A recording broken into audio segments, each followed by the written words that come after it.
So I think what we have to do. Now you're going to do.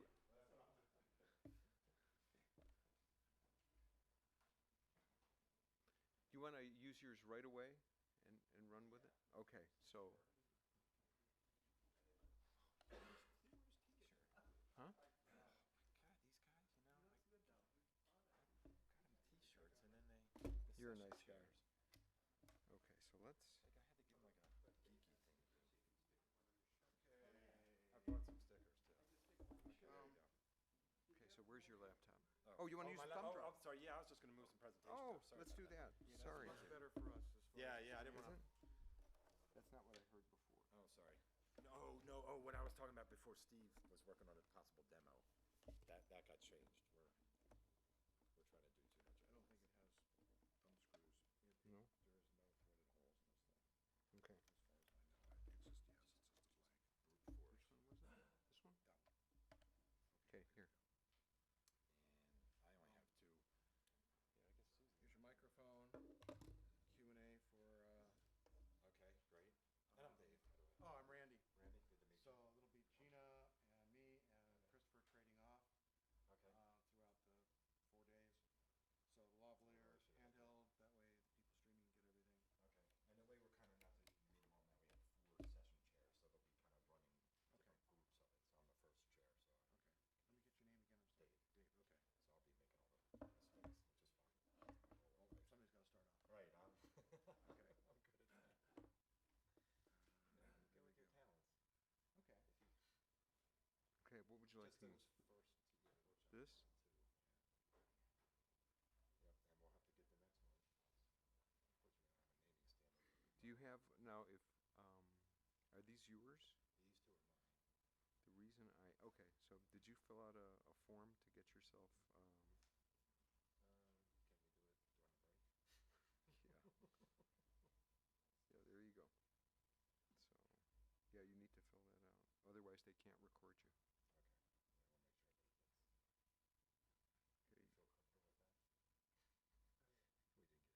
Yeah, we'll make sure that it gets. Okay. You feel comfortable with that? We did get it processed through our process. Worry about that later. Here. When we call them workshops, we got more latitude. Okay. That's the way I'm looking. No, but we need. Right. For your release form, sure. No, Caltech. It's Caltech. Oh, okay.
Since you're in the morning, trying to get the morning.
Aren't you supposed to be in the booth, Jonathan? Like away from everybody in the quarantine?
I think we're ready to get going.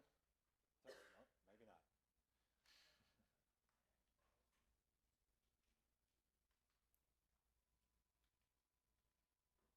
Is this good?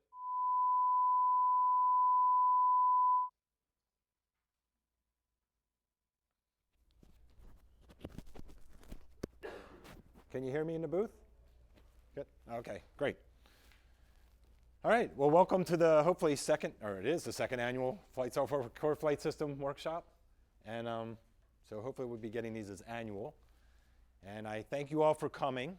And let's see, I want to, well, and actually I want to test online. I guess, do we have a dial in so we can test? Because we also have people that'll be calling in remotely. So there's still going to be voice online, or? No, there is no. There's no voice? I mean, we have a phone line, but it was, the way we set it up is just one phone call. Oh, so they're calling in. So there's no phone bridge. Okay. So the phone-ins that we are taking, I understood to be people that are remotely presenting. Okay, So we okay, don't have- gotcha. we So don't there's not guarantee two-way, gotcha. remote So, but they just have streaming audio, video, Streaming. past one way, okay. I'll let, So do we have nobody calling for like Joe? they'll get it streamed with audio. They're getting streamed audio and video. Go to the But- FSW Right. YouTube page. Okay, for the call-in, for one of the presenters, We have a phone line for that. okay, 'cause Okay. But it's just a single. Yeah, that's fine. We can't do a bridge with Right, so multiple columns. what's the number? What's the phone number? We'll have to get that published. Sabot has that, but I can give it to you in the booth. It's written on the jack. I don't have it. Oh, okay. And maybe we should get some way of confirming. Does somebody know somebody online that's streaming that could call to make sure they're getting the stream okay? Or do you have a... Confidence stream in the booth, Okay. so we are working. Gotcha. Okay, great. Okay, without the feedback, it's kind of hard to... All right, take two. Welcome, welcome. So first I'd like to thank, we have our host, we have APL and JPL, and also Aerospace Corp. And then, I don't know if you know, this is the workshop. The reason nobody paid a fee is because we have great sponsors that take care of, paying for everything. So this is wonderful that they've given us the first, the Monday they've carved out.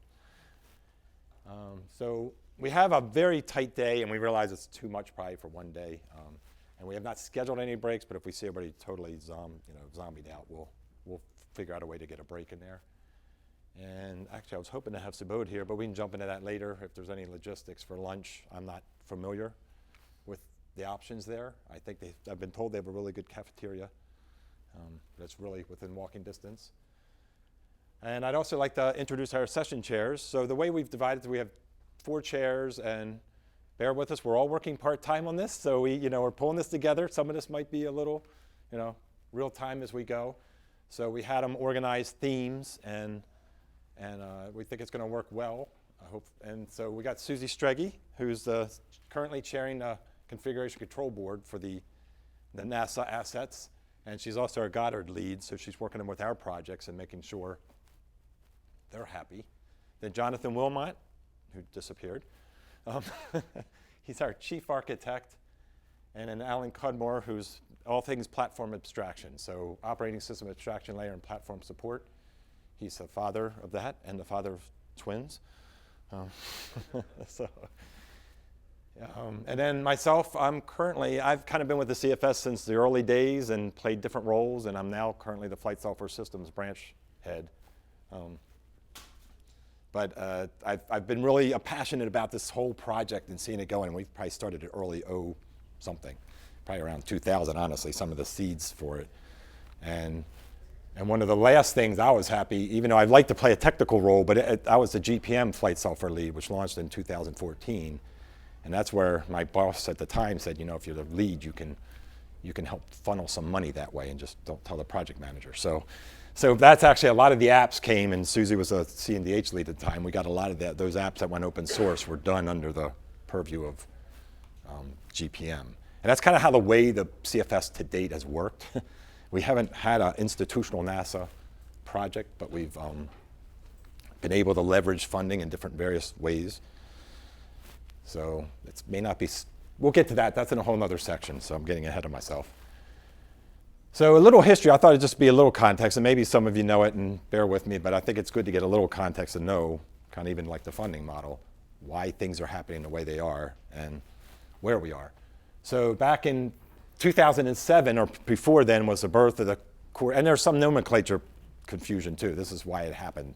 So we had the core flight exec. And actually before then, Alan had come up with the operating system abstraction layer, and that was released. And then we came together. We had a reorg at Goddard a little prior to this, and that's when we got all our flight software people together, and we realized we definitely had product line potential there. And then in 2007, and there's a very quick history. So that was our first mission with LRO, was our first mission that used the core flight exec and OSAL. And actually, they helped fund the CFE, so it's kind of another joint effort. And actually, we went to the moon, and I guess Laddie actually crashed into the moon. So we've done both, so intentionally. And then we had the core flight system, so that's the way we use that name is really everything. So that's just, once we added apps to this thing that we had evolved, we said, well, we got to call it something. So that's where the system came from. And currently, initially, I should say, it was 12 applications. And once again, we leveraged some project funding. And then Johnson also, Class A, certified a particular target to the AirInc 653 and kindly brought all that stuff back into the product line. So it's got some great additions to it. And so 14, so we're not now we're 2 years ago. So then we released our apps as open source, and that actually, I think, officially happened this January 15. But we had this was a big deal, and Mike Aguilar, I don't see him here yet, but he really helped. He's in the NASA Engineering Safety Commission, or committee. And he helped fund getting everybody together, everybody being NASA organizations, in one room so we could start hammering this out, how we could make this work across NASA.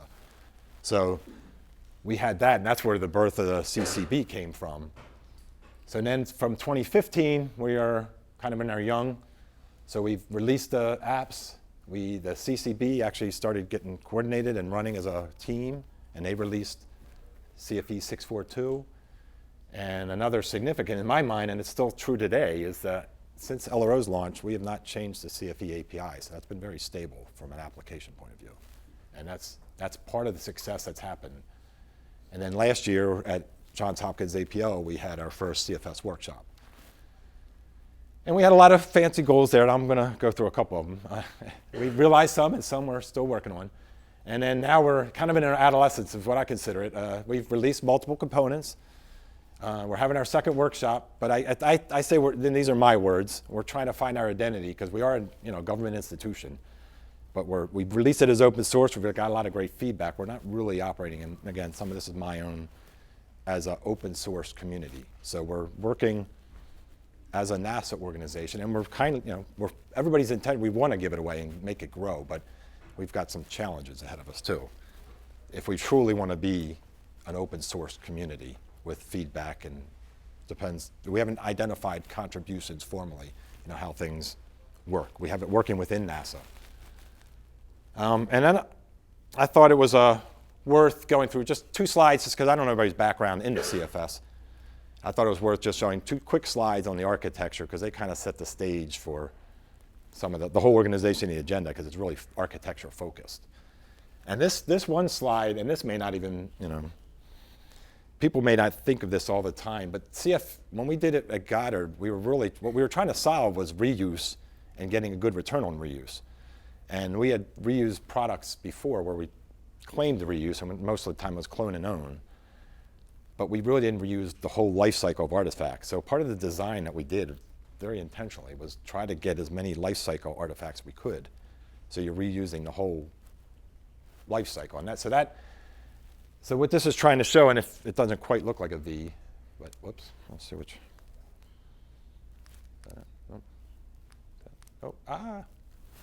That's not the pointer.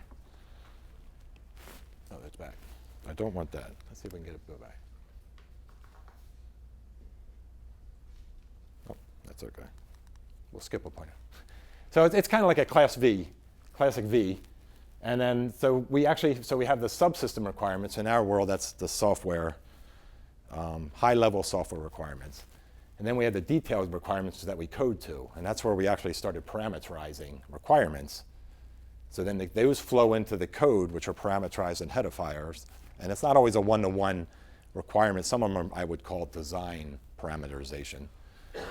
So then you go over to the verification side of the world, and we got the unit tests that are captured with the artifacts themselves. Typically, a mission would do their own integration test. We actually did look into generalizing some of those, but that never really took off, or we had the resources. So then we have build tests, which are also parameterized with they ingest the header files, so those can verify the requirements.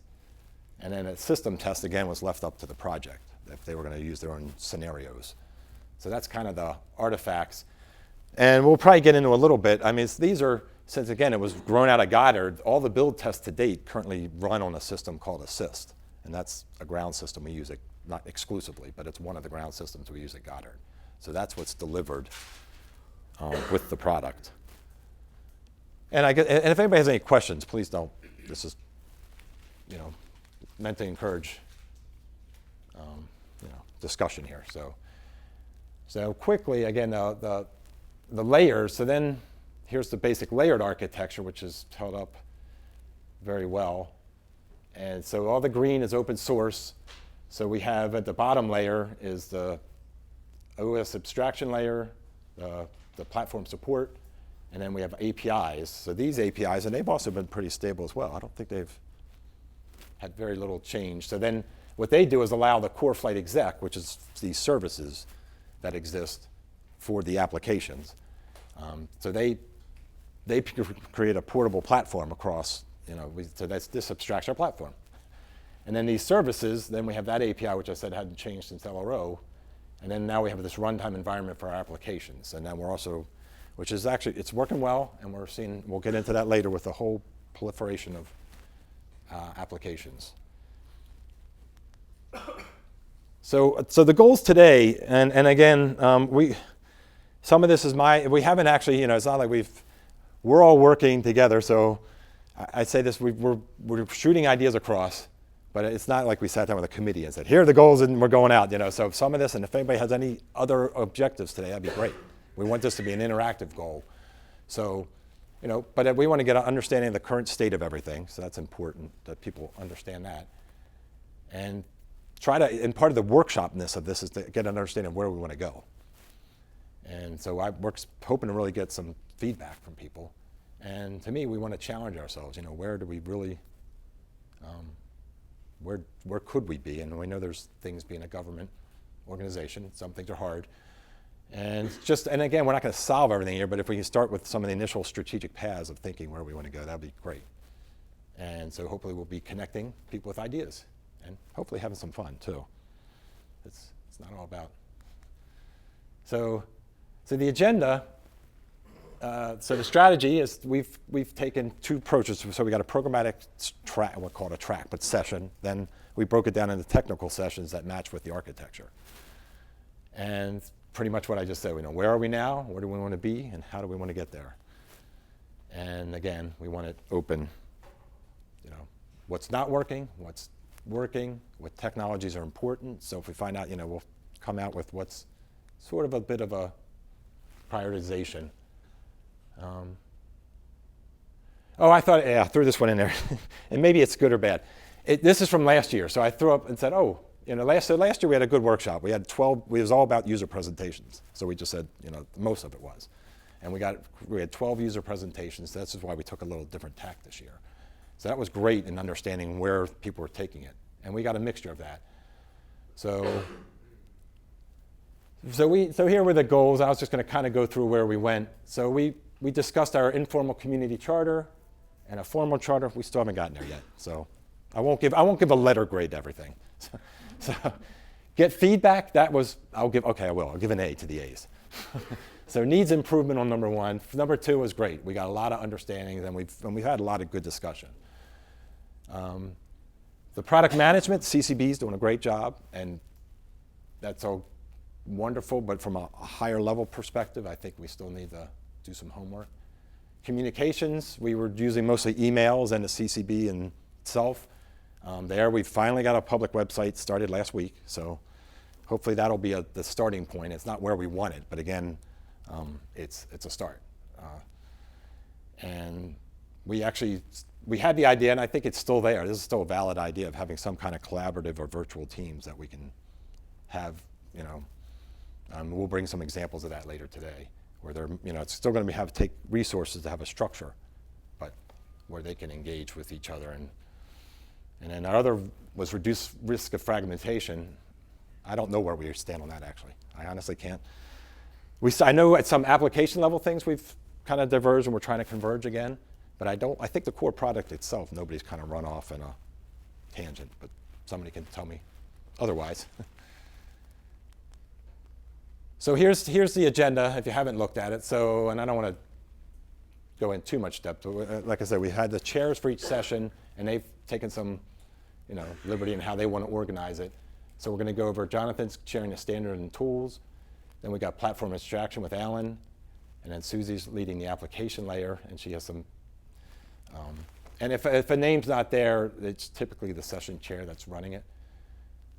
And then I'll be going over this idea of kits that's been going around, and which is good, and I'll be doing that session. Then we have some user presentations, which is great, and then I'll try to conclude, hopefully draw some conclusions from the group, and I'll see where we want to head after this. So the strategy in general for the technology sessions, and you're not going to see they're not going to be like this was a guideline, and this is part of the thinking. I'll be taking notes during their technology sessions and seeing if we can, especially capture the ideas that were discussed. So if we do an inventory of that particular area, so that's what some of you saw emails floating around, we're trying to capture, and some of it will be real time. So if you got things that you've been working on, please let us know about it. So we're trying to do an inventory, what's duplicate, maybe what's missing, and highlight some key technologies, like you saw some applications easy to think of. We were talking about file transport and the different things people are using, or the Simulink interface layer, which is, we'll get into that. And we had some user presentations, which were more technical in nature. And then at the end of, at the session, what I'll be trying to capture is, trying to gel out where are the directions that are coming. And then, and trying to, assess what kind of community organization and product management we might need to support what I'm hearing. And I'm not going to go through here's just an example. This is something in the kit world that we wrote down for ourselves. So and this is for the Goddard kit, and again, it's just an example of trying to look at a roadmap of technical strategic activities and how they relate to each other. So on the top level, we have our kit that's just a ground system and a CFS running together. Then what that enables, if we had a standardized kit, missions could do regression tests. And if we're freely available, you could give that to anybody, as opposed to the current build tests that are only run on assist. I mean, you could give that. And so what this diagram is saying, well, that's an enabler of that capability.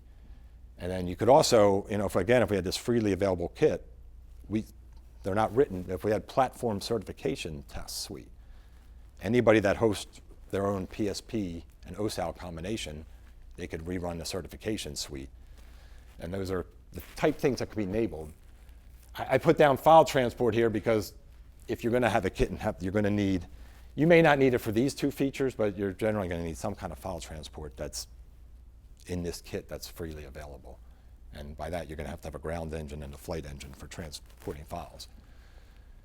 And what this was showing, then we have this electronic data sheets, which we talked about later. They're not directly related, but they would impact this ability and hopefully simplify the whole effort.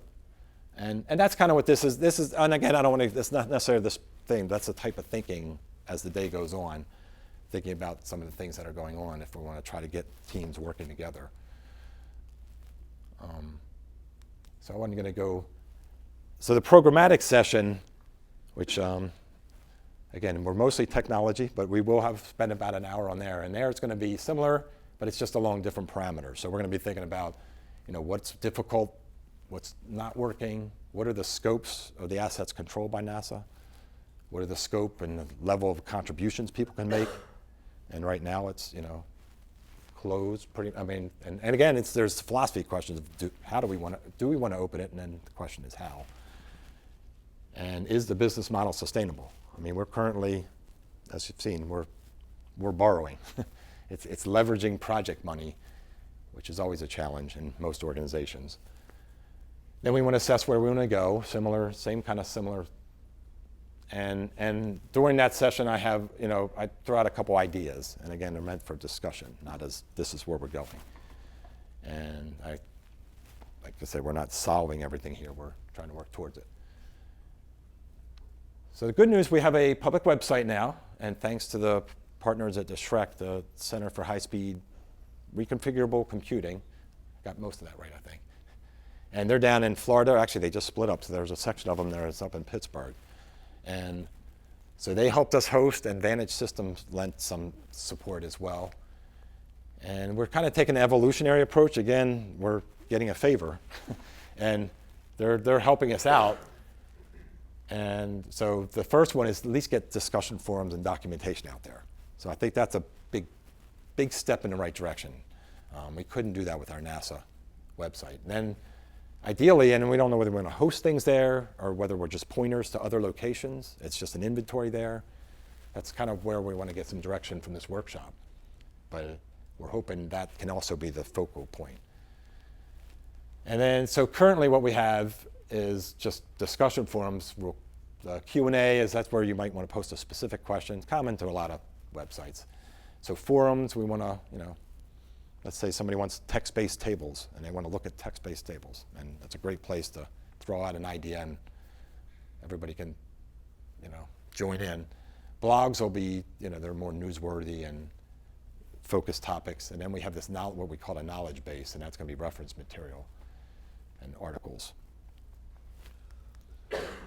So kind of conclusion of the intro, kind of beginning with the end. So we want to see how we can, organize the information, and that's what I'll be trying to capture. Looking for collaborative opportunities, then the website will be part of the enabler of doing that. And I just want to mention, I don't know, how many people were at the small satellite conference? Anybody? Just one? Just one, two? Highly recommend, 3. That was, I don't know if you got the same energy level I got, but I tell you, I feel like we're at a special place in time just with the CFS and that. I went this year, most of it. Last year I went only to a couple days, and they have a CubeSat weekend, and then they have a small sat week. And the CubeSat weekend last year was 500 people, and I heard it was 300 people the year before in 14, and it was 1,000 people this year. And they actually had to move the auditorium at the last minute because so many people. And especially when IV&V got up and talked about, NASA IV&V talked about their kit. The response they got was great, and the number of people that wanted to use their kit and get started, especially from the CubeSat community, because a lot of the CubeSats are starting, they got hardware people involved, and so they have such a hardware mentality, and then software is a second thought. And when they saw the kit, they could see the leverage the advantage it gave them. They were very, very excited. So with that, any questions or anything before we get going? I guess we can't take them online. So sorry, guys, online. I hope everything's going well. And, YouTube stream allow comments or anything? that's a good question. I'll have to maybe Susie's going to go over some current CCB activities, and I'll poke my head back and check if we can do something like that.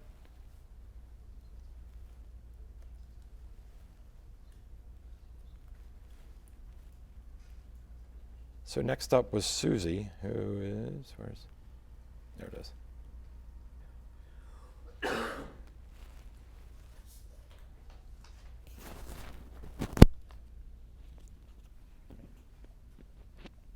She'll be talking about open source product status. Hello.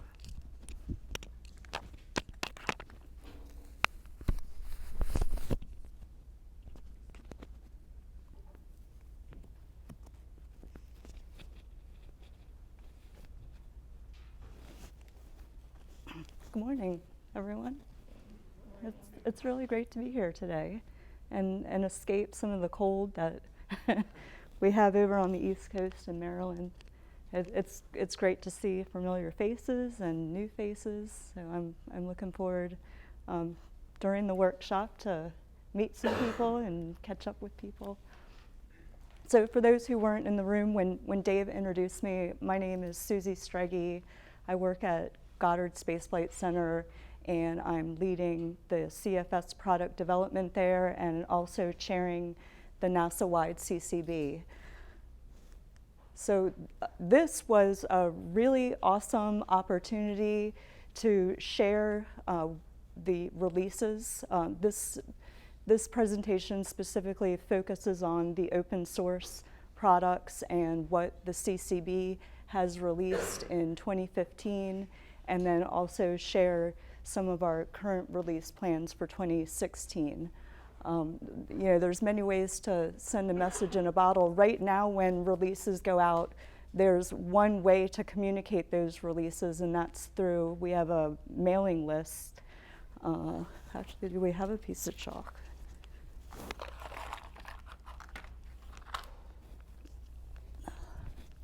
It's CFS Community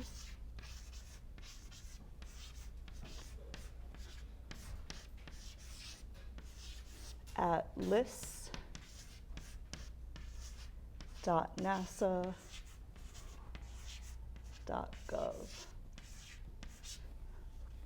So right now, when products are released, they're communicated on this list server. If anyone is interested in joining this list, come see me. We'd love to get you on here. Right now, this too is the means for people to post questions, share insights and feedback, and then we look forward to, as Dave mentioned, we have our new public website, and we're going to be transitioning some of the communication that's been happening. Not depreciate this list, but have multiple means of communication. And then again, workshops like this being another form of communication. So the accomplishments and releases in 2015, Dave shared some history of the NASA-wide CCB. We really got up and running right at the start of 2015. And in 2015, it was when that CCB was first formulated, we had a workshop at the very end of 2014, and that's where all the NASA centers learned about all the enhancements and the wonderful things that were being done at each center. And so the goal in 2015 was to take all those pieces and put them together into a new set of core product releases, and those core products are the OSAL, the PSP, and the CFE. So some of the major enhancements that were put into, it was, Dave said CFE 6.4.2, I believe, but it's the latest CFE release is 6.5, and OSAL 4.2, and PSP 1.3. Yes. So focusing on the CFE, that does contain over 60 enhancements and bug fixes. It was the Lori Prokoff, who's sitting up here in the front. Her team did Class A efforts, and we rolled those changes into not just the CFE, the PSP, and the OSAL. A lot of those changes included enhancements to the unit tests. A big enhancement is making those unit tests assert-based, where we get pass-fail results in the unit test, which is a major change. Before, the users running the unit tests would have to scroll through a big output file to determine, did this thing pass or fail, and now the assert-based unit tests all automate that and do it for you, and then point out exactly where the failures are. We also added 64-bit architecture support. The folks at Glenn Research Center, they had their enhanced CMake build system, and we rolled that into this new set of releases. We also didn't want to depreciate the old, what we're calling the classic build system, and so all these releases now, the user has a choice on whether they want to move forward into the CMake build world or stay in their comfortable classic build. We also, at Goddard, we worked on the open source application suite. We released health and safety, stored command, housekeeping, and memory manager. And all of these releases, the really big enhancement with these were adding the new UT assert-based unit tests. So what went along with that is we also released open source for unit testing the applications, a UT assert-based library. And that is available on SourceForge. So this, I'm not going to go through this slide, but this was just highlighting what's in bold are the releases that went out in 2015, and then showing the latest version release of the other open source products.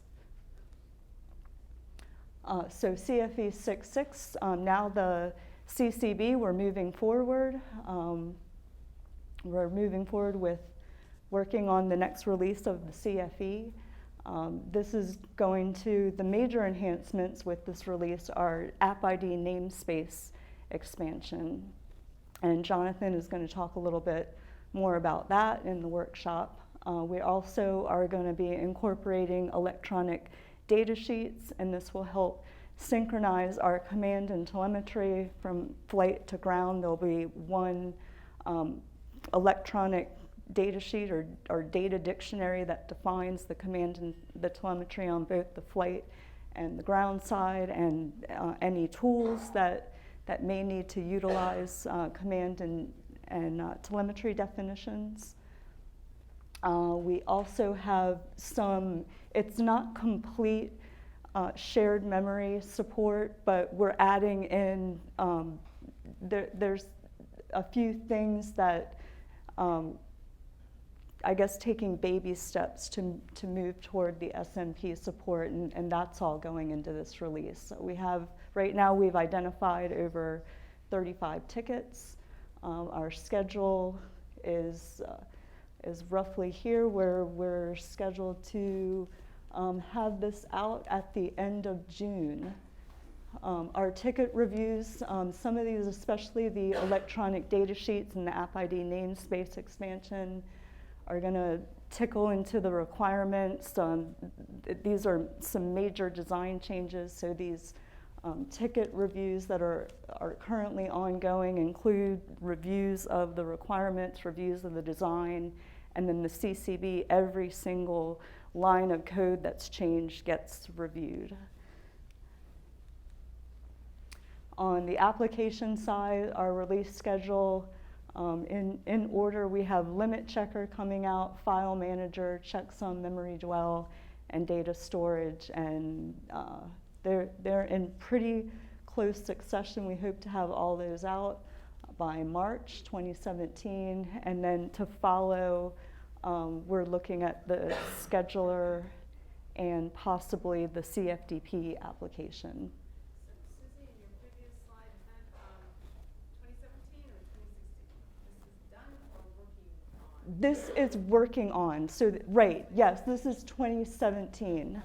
Yes, so CFE 6.6 will be out end of June 2017.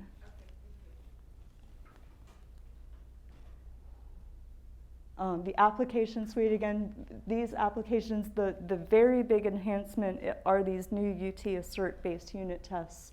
And then some of them, it's file manager, we're adding a new command to be able to set file permissions. Checksum has a few new configurations and some requirement updates. But most of the changes are just some minor bug fixes, and then again adding these UT assert-based unit tests, which we'll be learning about more of later in the workshop. Susie, you have another question? Yeah, yeah. Does it include LCX? This is LCX. So the LC is being depreciated and replaced with LCX. And so LCX really won't, most people know it as LC, so I think the X is going to go away, and then the old LC is replaced with the new LCX. Any other questions? I think that's all I have. Yeah, I have a couple backup charts. I have a backup chart that if anyone doesn't know where to get these open source products, they're all available on SourceForge. I have a backup slide that gives the URLs.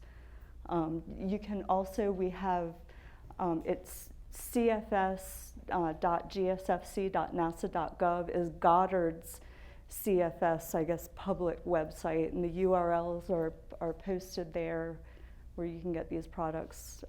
Also, you're free to use the website or the email list, and again, anyone who's interested, come see me, and I'll get you hooked up.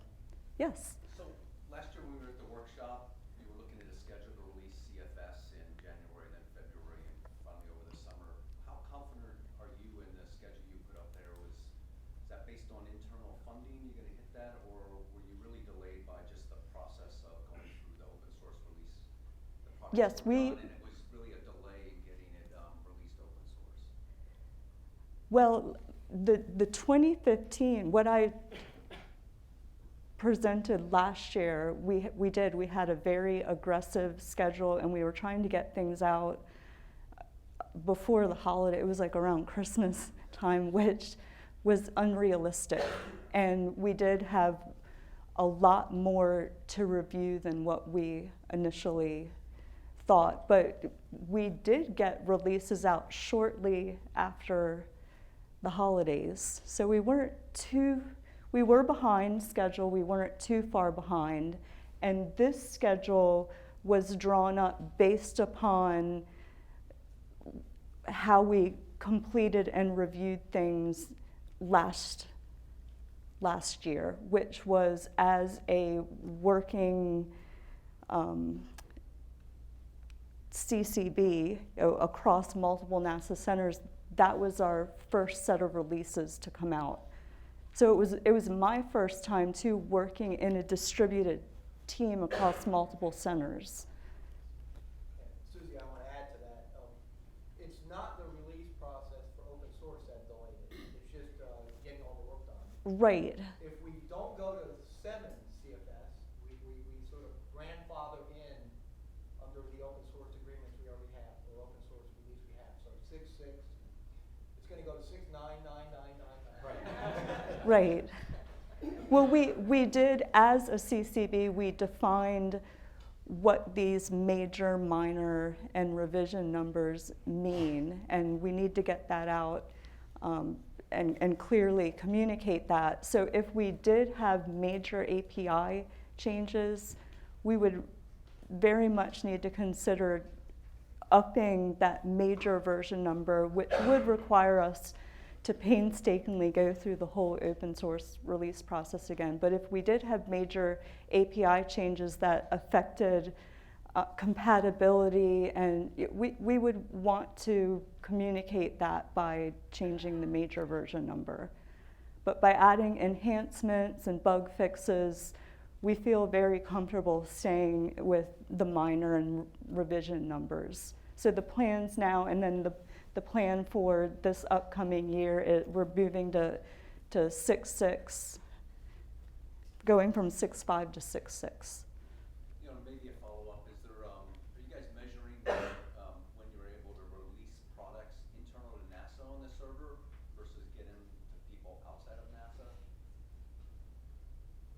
We're not measuring that.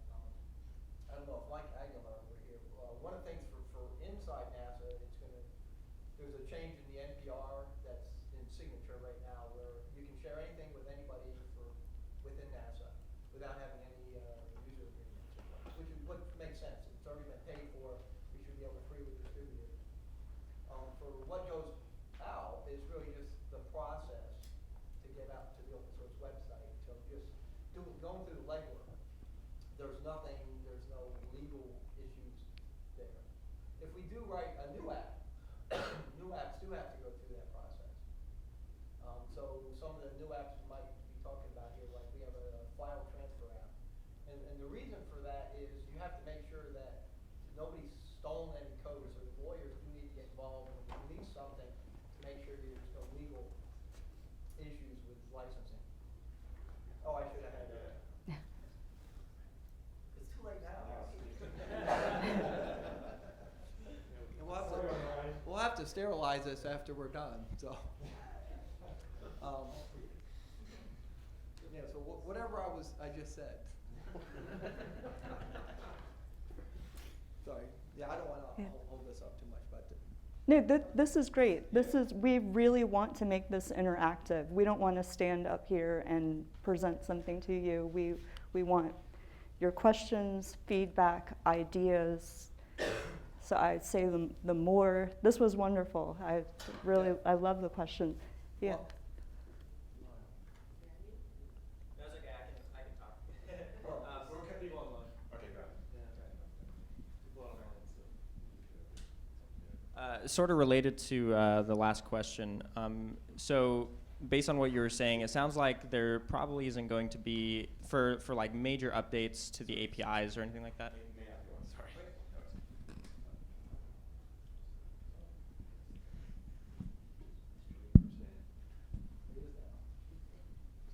Does that sort of process for release prohibit any sort of preview functionality for any major changes? Like if there are updates to like major API updates, is there any way for the community to preview those changes, or is that sort of blocked by that release process? That's a good question. We do have, I mean, internal to the CCB, we now share a repository, and we have what are called technology branches. So folks inside of NASA, before things are released or even talked about, there's ways for people to get into our Git repository and look at ideas that people have or changes that are possibly to come. But outside of that,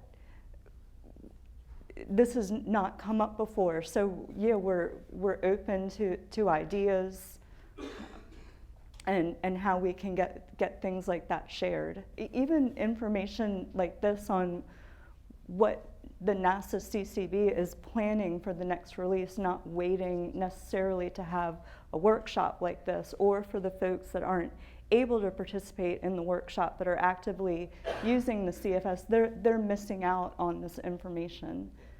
I guess that said, it is possible if it's a NASA related activity or project or a CubeSat or something like that, we have a NASA sponsor, then you can sign an SUA and then have access to everything. Right, Yeah. But if you're totally independent with no relationship to the federal government, then they'd have to go through the open source process. Yeah, a thought too that I'm having, Dave mentioned this new public website, and I'm really excited about that because I think this is a big answer to some of these things and how people can get insight to what's going on. People on the outside can start sharing ideas. Well, hey, if you're going to add this, would you consider adding, if you're going to add X, consider adding Y. And so we might not necessarily be able to share the source code as it's being developed and written until it gets released, but we can certainly share thoughts and ideas and designs. And actually, I want to follow up. I think I'm 2 questions behind, but I didn't want to change perception. We're not. I mean, our technology branches, but we're still working. Like our internal projects are all working off the same public release, or they have the option to. Maybe I misread the question, but I thought there seemed to be an implied of NASA working over here.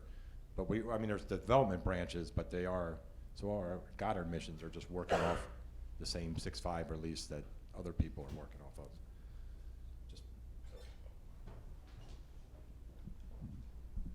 I just wanted to say back to this question here. I don't know who all's here and what organizations you're representing, but if you're not working on a NASA project, it's not difficult to get a Space Act agreement.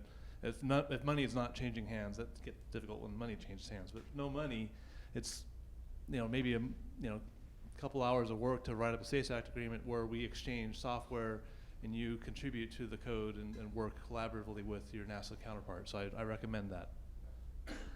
Which Yeah.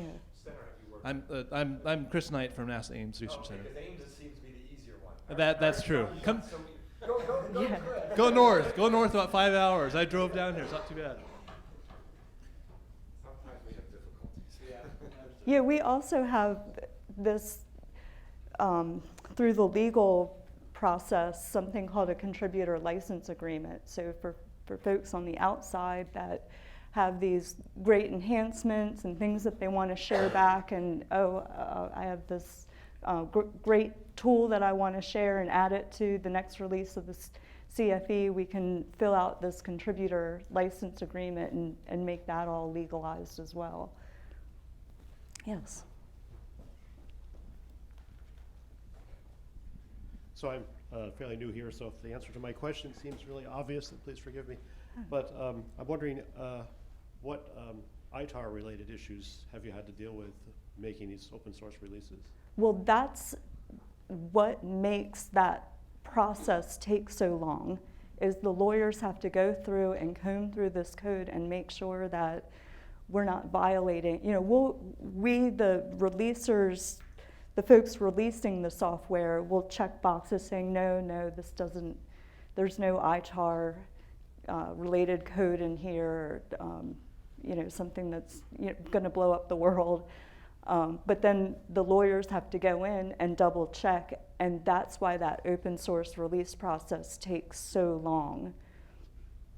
So again, that's where, unless we're adding significant new requirements or changing APIs, we don't have to go through that process again and update our major version number. We're just adding bug fixes and enhancements to what has already been blessed by. And a side I note hope to that answers your question. A side note is that's why command ingest and telemetry output, which are two apps that communicate with the ground, we couldn't release those in the initial suite. So. But in our application technology section, we're going to learn about how those two apps were genericized and hopefully in the near future will be made available to the public in our open source release library. Yeah, those are right now going through the open source review. Sorry. I was gonna say, yeah, those are, is this on? Yeah, okay. Yeah, those are right now going through the open source review. And so it's interesting, I'd like to hear, so I've been going through at Johnson the process of open sourcing, and I have various stages of where they are.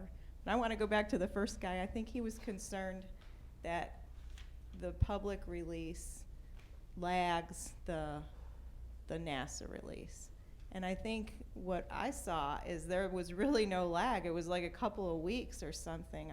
Do you know exactly how long it took? Like when we did the release this year, it was out open source. I thought very shortly after. How long was that? At Goddard, it seems to be the other way. Before we can release it open source, you have to go through the new technology reporting and get it assigned a new technology number. And once you do that, it can go out under government release only. And then following that, then we go through our open source release. And so I found the new technology reporting system moves through fairly quickly, and it's the open source for us. But it must be different from center to center. No, that's the same process. But what I'm saying is the release this year, how long was it between when it was released on the NASA server and then SourceForge? Because we didn't go through it was like just an update, right? It was a couple days, right? So this is what I was trying to tell the guy. You don't have to wait 6 months. When it's these little releases, the SourceForge was really in sync with what NASA was using. It wasn't a big lag. Right. Yes. I wanted to get that. I wanted to get that across.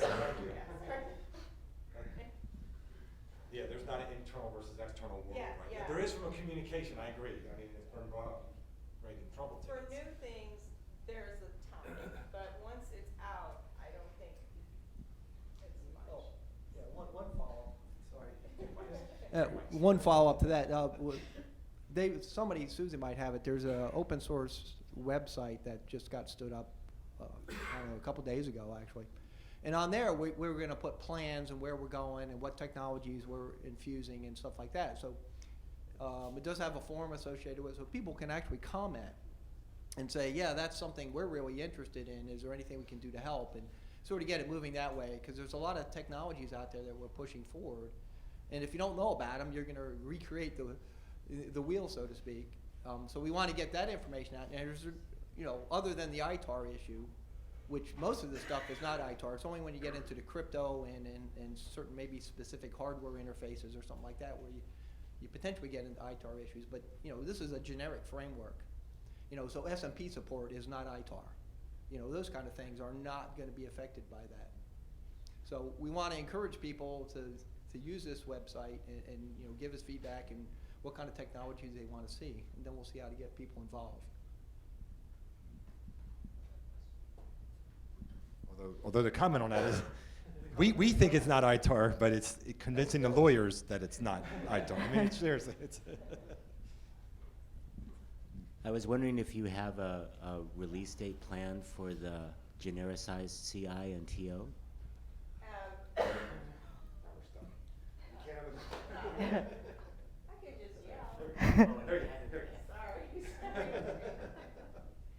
So it is current. I'll talk about it a little later today. Yeah. But it is currently available for government purpose use under SUA. I was actually just bringing up the website on my on my laptop so that I could write it or put it in my presentation. But it's at software.nasa.gov. You can do a search, and you can search for generic command and telemetry, and you can get this right now by SUA, and it's in the process of open source review. So this is one of the ones where, you know, ITAR export control comes into play. So, but, you know, we're going through the process to see where it ends up. But government use, it's, I think the release is called U.S. government purposes or something like that. So it's pretty open, but you have to do a request. And there's several. They have these Yeah. hierarchies of the world. Yeah. And then there's one that's above that, and then open source or something. There's layers. Yeah, yeah. And each one has more and more bureaucracy.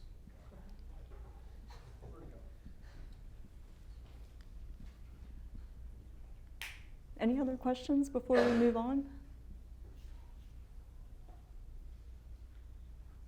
Well, thanks for participating, everyone. This is wonderful.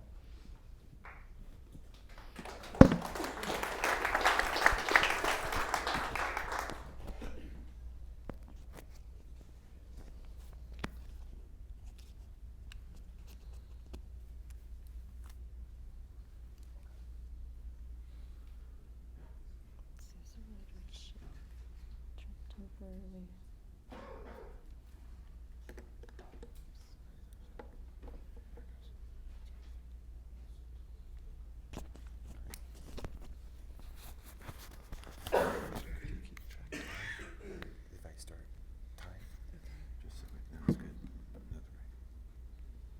That's great stuff. That's what we needed.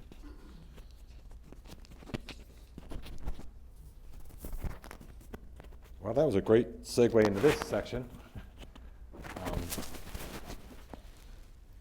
So like I kind of mentioned in the intro, that this is just for discussion. A lot of discussion we already just had, so that's great. I mean, hopefully we'll continue it.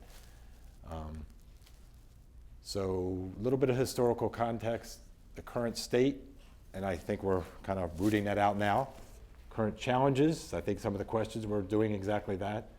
And some transition options. Again, I'm just throwing out 2 ideas, and it's kind of the place to just knock them around. And certainly we have all week. Hopefully people are staying all week.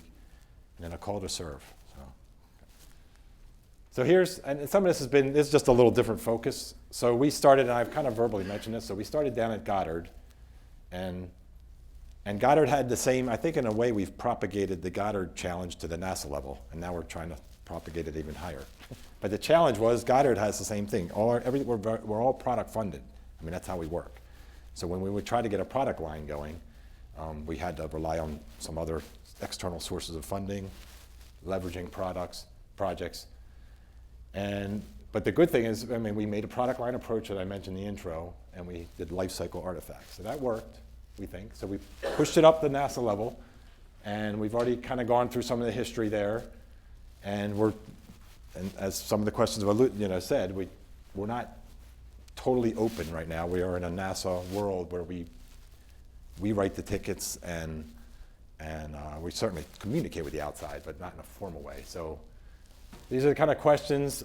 So who controls which artifacts? Again, maybe everything's fine, nothing to change. But I just wanted to take a little time today while we have everybody in the room to talk about them. What's the scope of trouble tickets? Right now we're limited to people that have Babelfish accounts, which are limited by, I guess, NASA NBC accounts. So, and who can make contributions? Whether we want to have a open contribution, but there's some challenges there. I mean, and I try to come up with kind of I call it a mission statement. That's sometimes doesn't come across too friendly, and people think that's too far out there. But we do. I mean, as a NASA, one of the things we did do down here, we do have requirements we got to meet. So we have something, our NASA processor requirements are called 7150.2.b. So, and we got to meet those for our class missions, and it defines what our class of missions are, and that's what we have to meet. So we're maintaining that pedigree. And how we manage technology infusion, and how do we control quality, which is, so those are, so this is kind of the world as it currently exists, at least and if it's wrong, so we got our NASA change requests are within the NASA organization. We get contributions, and that's really by the CCB participants.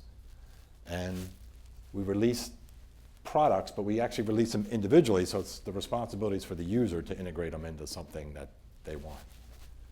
And that's, again, we're a government organization. With a little more effort, we could get into a productized environment, and that's kind of what's happening with these kits that I have a section later on. I mean, people are kind of doing that role of creating a distribution, and it's whether we formalize that or not.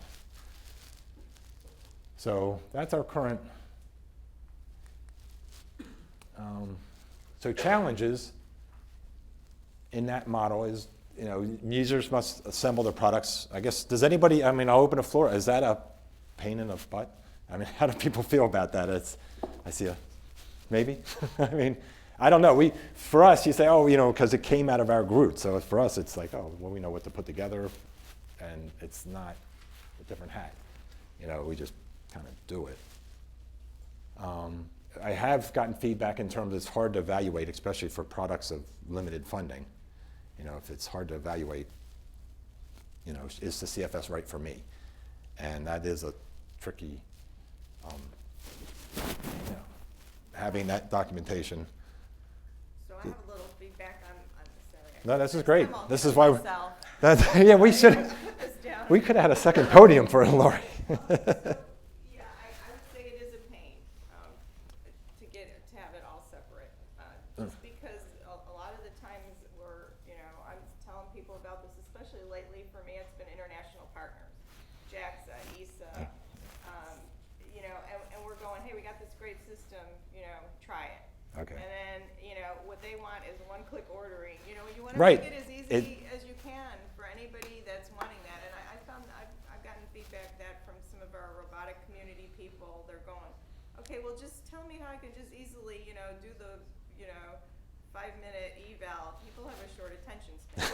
So I know if you have a real flight project and you know you're probably going to use this, you dig in and you use it. But for people that are on the fence and they don't Right. know what it is, it's sort of nice to have a very unified way Right. of getting the whole thing, rather than get this layer, get this layer, get this app. It's Right. yeah, Okay. it doesn't Yeah. work well for some of the new, Sure. new people. That's all. And we don't have a I donate. don't want to complain about No, it. that's not. That's why. Well, I put these slides together. I was a little like, I don't want this to sound so negative because it's like, but I want to be real about where we. So I'm just going to second what you were saying. I know, so I come completely from the commercial world, and I know right now there's a fairly major player who's evaluating whether to use CoreFlight or not, and it's very, very hard to get documentation, even know whether this is something they should shift to. Okay. So that's one instance. Then another instance is just a little minor one where I had an intern, and I told him to go look at some of the table services and see if we can do this, and I think I even talked to you about that, and it was just very, very hard to get documentation. So that's why I've really been pushing the website. Okay. No, that's great. Thank you. This is. Did you? Well, maybe the kit is one of the ways. It's all one big tar ball with everything integrated. And Right. Load that down. Is that the intent there? It's definitely yes. I think it's an intent, but you still got some. And I guess the one that we've worked on, Alan and I and some interns, it's using Cosmos, which is an open source, freely available. So again, the zero friction. If you can make it the second, you've got to do one piece of paperwork. But it's out of the box. It's out of the box. Up and running with like all 12 apps and. We actually didn't add on ours, and again, this was resource driven. Again, we just picked a couple core ones that we thought a lot of people would use. So again, it's easier to understand immediately. And I'd love to see an app plug-in model for a kit, so that way we don't even have to. Okay. You don't have to have, because the apps are going to keep expanding. So which do you include? in the kit. And the other one app we included, and I haven't really gone through a good vetting, but we had an intern write a benchmark app. And that we found, it's kind of neat. So then you have the benchmark right out, so you can run it, and then you move to a target platform, run the same benchmarks, or shift platforms. And it needs a little work, but he did a great job. I mean, in 10 weeks. Yeah, well, yes, and just to follow up, make sure that the feedback people have is of what was hard and all that kind of stuff would be good to get. So these kits, I think the kits are the way to go. Sort of just download this and it brings everything up and then play. It's easier to pull things out than it is to stick things in there. Right. Just don't start up the apps you don't want, but they all build.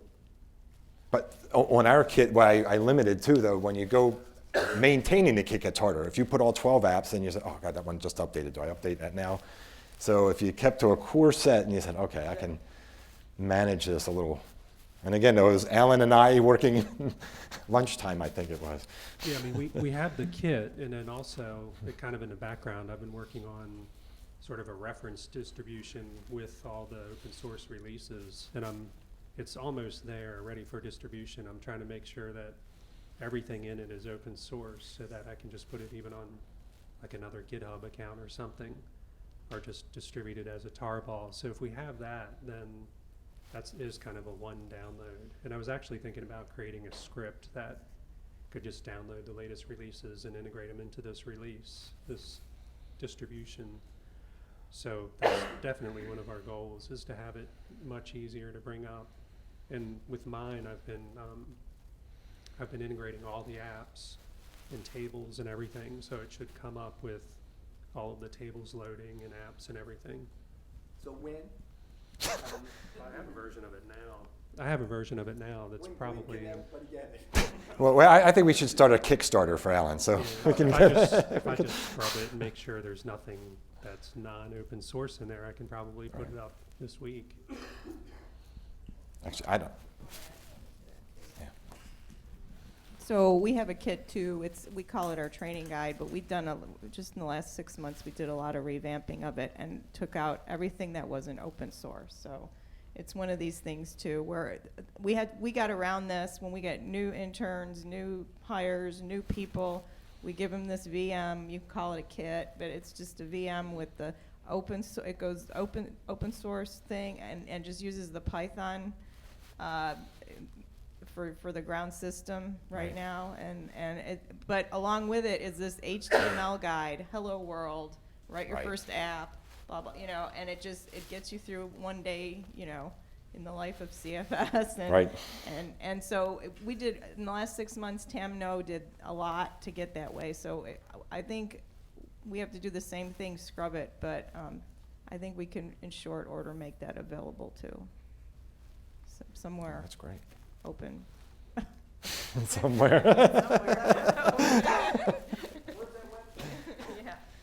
What's everybody doing tonight for dinner? Let's start going. This workshop. That's right.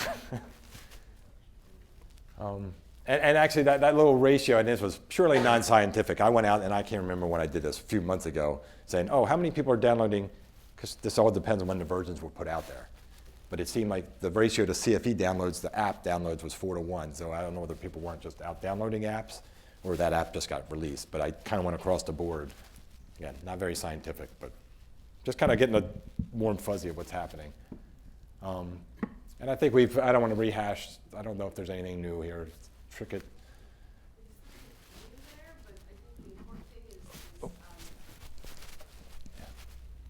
I think one thing that's really important is that needs to be addressed is non-NASA users can't submit tickets. Right. There's no way to see what folks have found, what's going on. I think that's a biggie. I think that's huge. Yeah. Have you got any ideas of how to do Well, that? Can you put something outside that at least we could see what other non-NASA users are finding? That would be helpful. That would be helpful to us too. Right. Yeah. If we can start integrating the website. But there's still a resource problem of even having a team of people that can vet them and look through them, and it's kind of surprising that we don't. I don't know what to say live, but there's limited resources coming from the institution. And the other side of that is the non-NASA users need insight into what tickets are already Right. out there as well. In the VDDs, there is verbiage in there that if anyone is interested in seeing a ticket report, we can get that to you, but thus far, I have not had one request for that. So I think there needs to be an easier way. Right. And maybe we just publish them on the new website. I mean, maybe that's, yeah. That's, keep everybody's, this is great.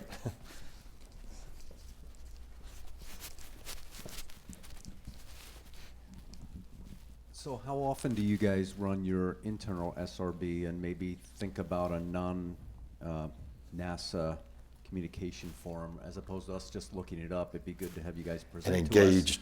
And maybe it's every 2 months or something like that where you can present things that That's a are great idea. sanitized, right, to tell us what's out there. And then maybe part of that meeting could be for us to suggest some feedback or something on that. But I No, think that's a initially it'd be good, rather than all of us independently looking at websites and communication forums and understanding the impact, to be able to interact. Right. You know, and if we all do it individually, you guys are gonna be overwhelmed. What if we do it in a forum, someone else is asking the question that we wanted to ask and we get the answer? No, that's a great idea. That's, I note that only one of the repos on the website was on GitHub and the rest are on SourceForge. Is there a particular reason to stay on SourceForge? I think having repositories on GitHub might solve part of the problem of collaboration and openness and Right. with issues and pull requests and that sort of thing. Even if somebody can't directly curate them, you can see what issues are popping up and see code suggestions directly on the repository. we've had, I don't know if anybody was, we've had discussions to that effect, but of just switching to Git. I don't know if anybody Is there had something more. historical that keeps you tied to SourceForge? No, there was more evolution and Sure. just doing time, right? It's down to resources again. I don't, Yeah, I mean, there's really nothing keeping us from GitHub other than just time to do it. And yeah, I know there's an OSAL repository out there and it's behind now, it's not up to date. And then, you know, part of it was we were maintaining things on an internal CM system that was different. And I wasn't quite sure how to handle the approach of, you know, like taking internal releases and getting the latest releases out on GitHub. It'd be much easier just to develop it right on GitHub, and that would be easier to use. And plus a little of it is we're kind of old and we're getting up to speed on things like GitHub. okay, come clean.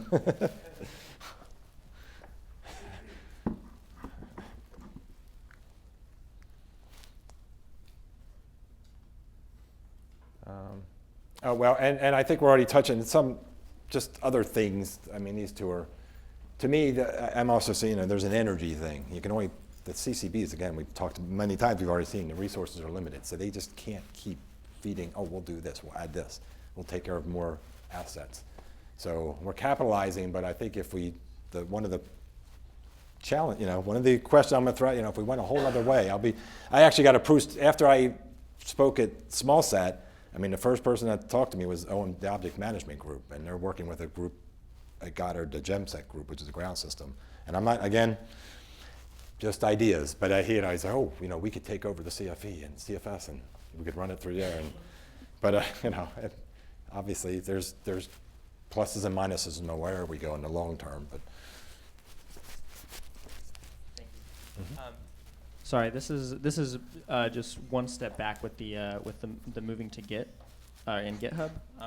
It seems like if it also solves another problem where we were talking about before about combining everything into one distribution. Git has tools for having submodules that would so if we packaged everything into one large Git repository, you could version CoreFlight Executive and the OSOL differently as submodules or sub-projects, so that users could update those applications from different repositories. So it sort of allows that feature to come through. Yep. No, thanks. No, I'm over 50, but I do know about submodular. It's about as, I'm guessing you're under 30, but.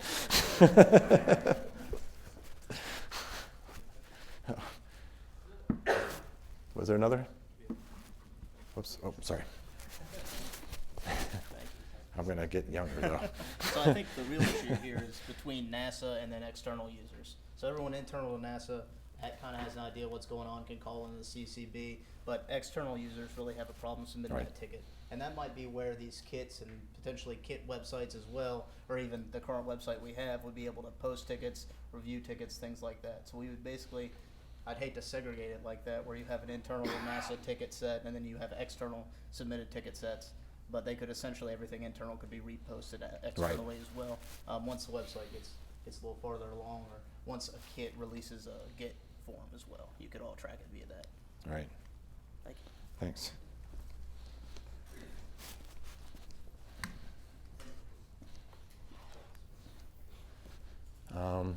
Not the, and a couple of risks, I think we're all aware of them. So, you know, we can have duplication and fragmentation. Simulink interface later, we'll hear a little bit about later. We got the East Coast version and the West Coast version, so we're trying to bring them together. And software bus network is another one that's gone different paths, but I think there's an effort to get that converged. And sometimes not a bad thing. I mean, honestly, the kits are kind of interesting to see where people have taken them. We have different architectures that have pluses and minuses, and I think there's roles for different. Even JSC has 2 different versions themselves, so you know there might be a role for educating on the CFS, but another one that's for the CubeSat world that says, yeah, I just want Cosmos, and I want it to last the life cycle of my project. So they might have a whole different. And the good old sustainability. There are some other things to think about, right? So again, I mentioned the resource, but we also have isolated knowledge. And we got to be a little careful of that, I think, just making sure if somebody leaves that we're not, you know, one of the things of sharing the knowledge of the body of knowledge of the people. And I think we're already hearing this with retention, but you know, we want trust and loyalty. So the things where people can feedback and hear themselves heard and their expectations. We had a question about, is that release schedule, you know, can I expect that to be the true schedule? I mean, those are all valid points that we want to keep in mind as we keep this going. And I'm not really gonna, I think we've touched on all these, that we don't really have a formal charter and we don't really have a funding model that's there. So part of what I'm asking today, if anybody's interested, please, you know, talk to me or any of us. And I was hoping good, you made it. So Mike Aguilar, I was hoping at the end of the session you might talk for a couple of minutes. Yeah, good enough. If I can, we'll work it in, thread it in. Oh, excellent. This is, so here's these are something I presented at, actually I think I did it last year too. So anybody who was here last year. I did it small sat. But here's the power of a community. I like this, you know, this just because this is real life now. So these are 3 key dates in the world of kind of community taking over. So in '93, Microsoft, for those not up here, I think that. So Microsoft Encarta, you know, when my kids were young then, and this was really exciting, multimedia, you know, encyclopedia. So we, you know, get them and start showing our kids. And sure enough, then Wikipedia was launched in '01, and then in '09, Microsoft ended up terminating Encarta because the community kind of won. I mean, so that's, to me, that's pretty powerful because, you know, Microsoft has 25 years, their market cap is 25 years of our budget. So if they can't compete with a community, my thought is, you know, if we make our own community and really make it work, we can, you know, there's a lot to be said there. And we're never going to do, is NASA, I mean, that's an argument for opening beyond, you know, there's the resources when you let them leverage them correctly. And this is kind of more for the group that's going beyond here. I threw these together earlier. Kind of was brought up on the product management side, I mean, on the CCB side of maybe meeting every other month. I tried to do this in August saying, oh, let's get a separate group to start thinking about how we do product management. But held one meeting and that was it. The other day jobs took over. But the approach is, you know, we got to understand why we're doing what we're doing, then what, and then we can do the how. And we've already talked about some of the how, and then we could review the plan. So this was an approach for it's kind of a generic approach, but it's really for, you know, thinking about our governance.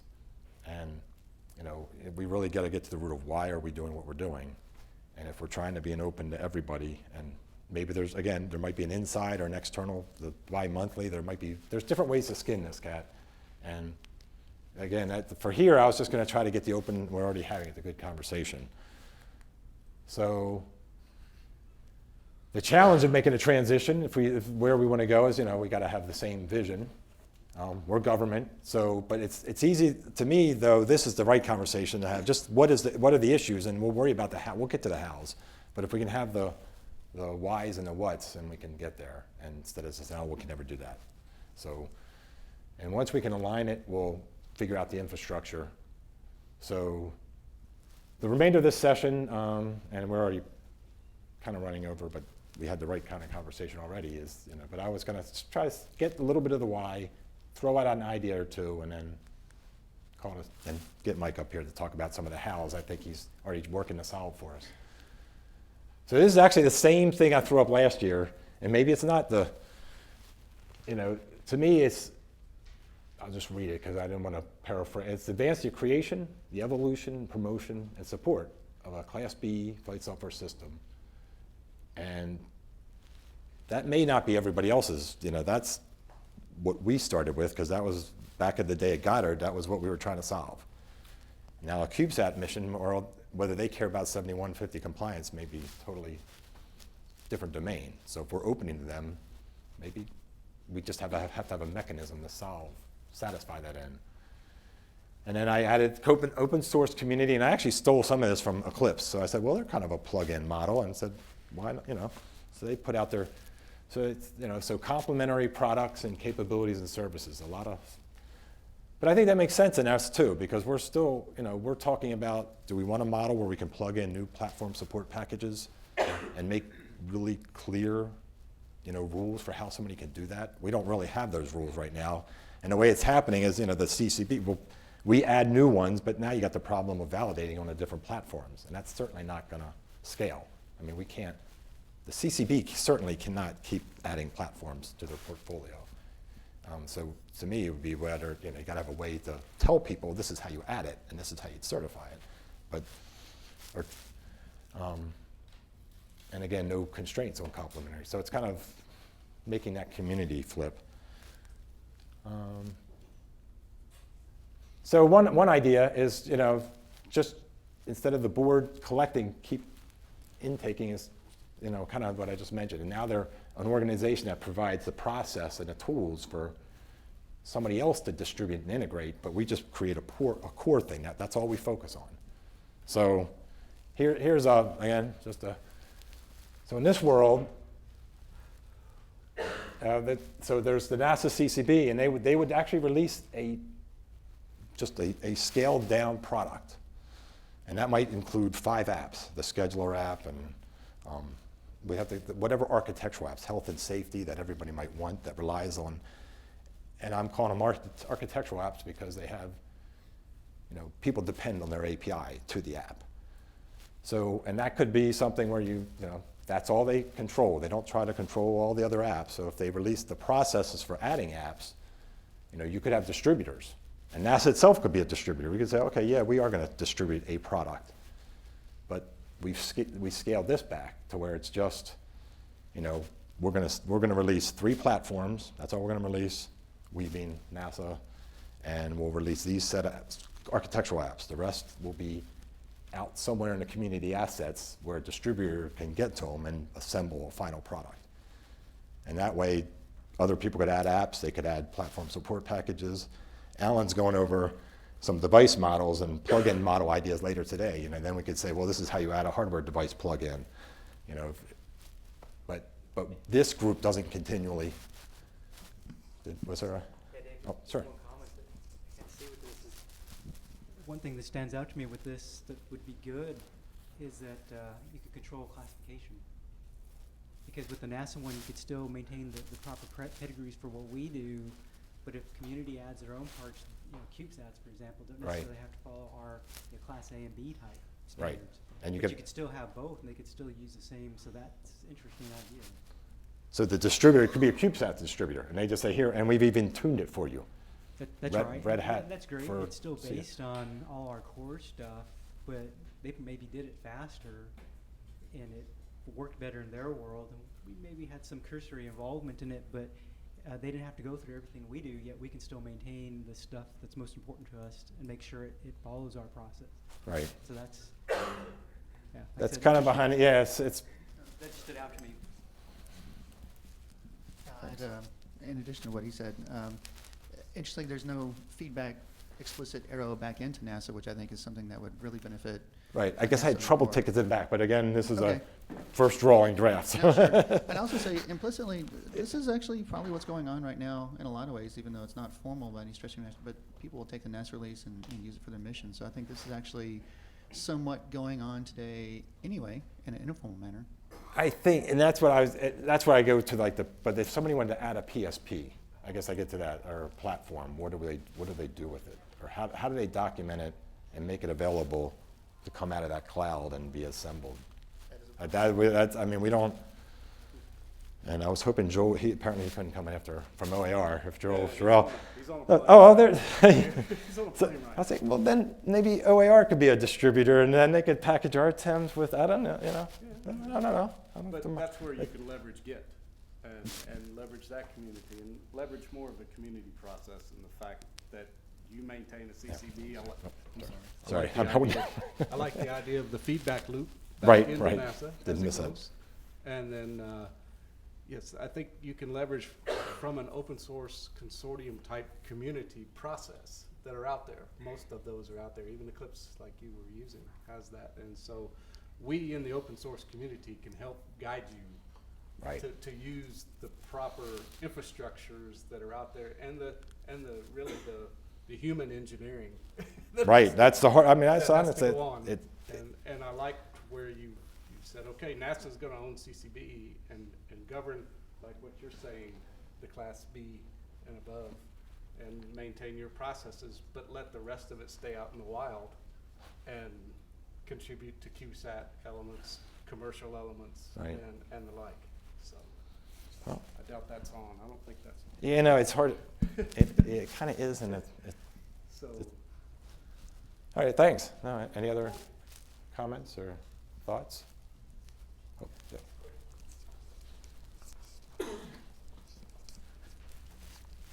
Oh, would somebody out there be able to just stand up a Git repository off of like the OAR website or some website and just pull from the NASA Git repository?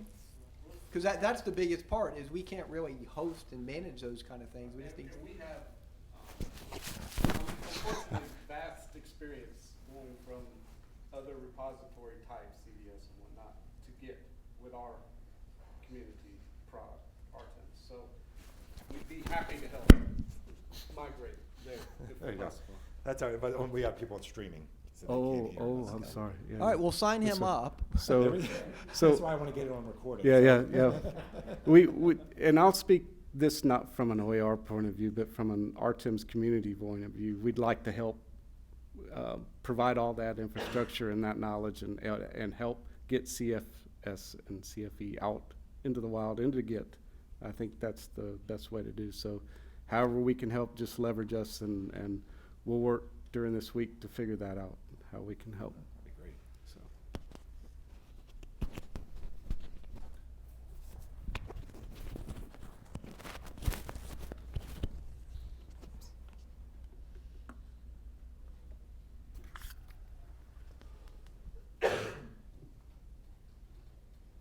So oops. So in terms of, I don't know if there's a lot, well, I think I've touched on a lot of these. So yeah, so there might be architectural ones. All right, I didn't mention like file manager. You're going to need transport. So this core group, you got to have there's a couple core apps, and then the generic CI and TO, health and safety, maybe CFDP, or maybe the trivial file transport, somebody that gets you. And then, again, this was an area we'd have to get better. I mean, if we're going to have abstractions or device drivers or app, we should have easy ways to plug them in, and that's well documented, or whoever wants to contribute. And then I think we talked about the other part. So. Now, here was another idea, and this was actually thrown in but given to me, so I won't take credit for it, but it was somebody looking at other open source. And this isn't, it's kind of, they're not, you know, I say orthogonal to each other. They're complementary, but this is actually a different approach, just looking at the structure of an organization rather than the process flow. And they actually might be complementary, but they,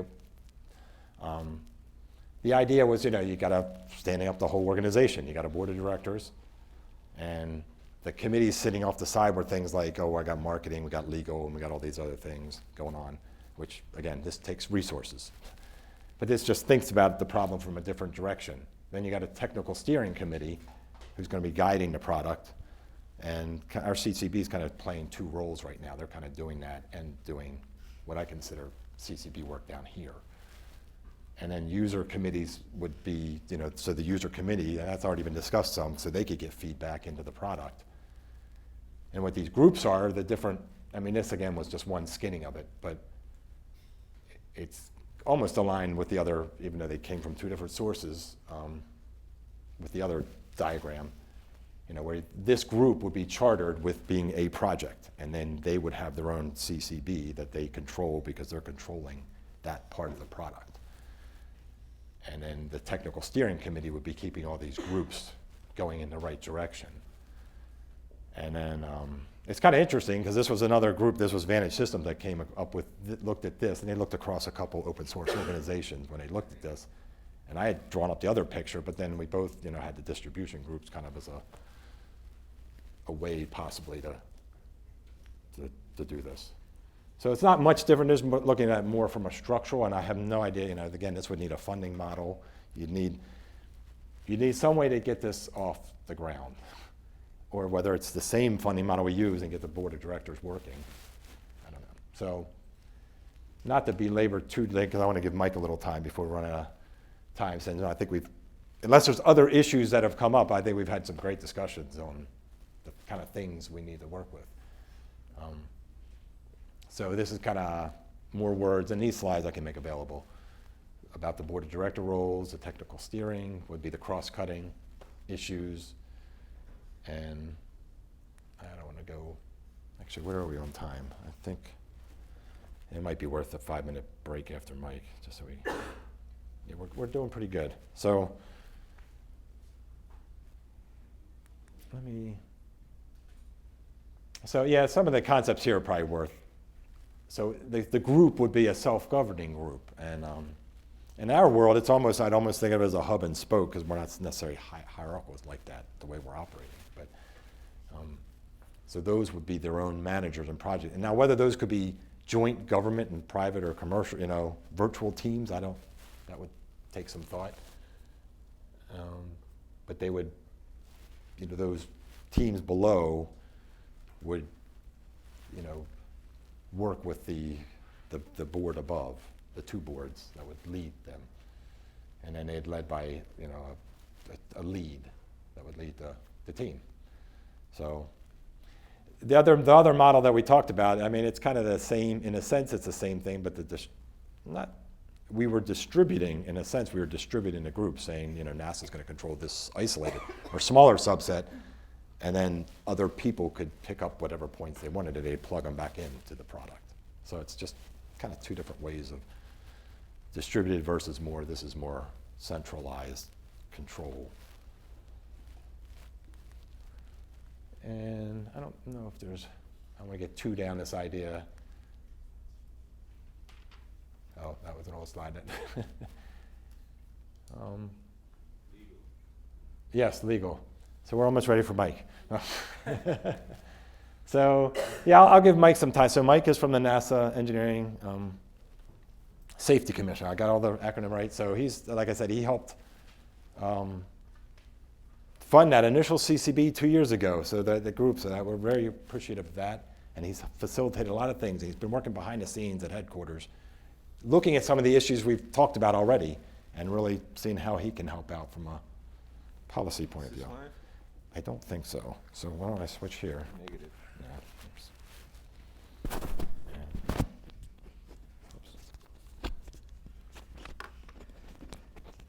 Yeah. Can you hear me? Yeah. Did I leave the mic somewhere?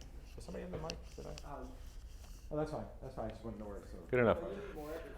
I'm going to make this real quick. I work for the NASA Engineering and Safety Center, and what it is a group that was started up after the Challenger and Columbia accidents as a third tier of, in essence, if you have management arguing for a particular launch and you have engineering arguing for a particular no launch, they needed a third person, which was a recommendation out of the CABE and Challenger reports, which was you need an engineering group that's not involved with the program, with the project, that strictly builds engineering.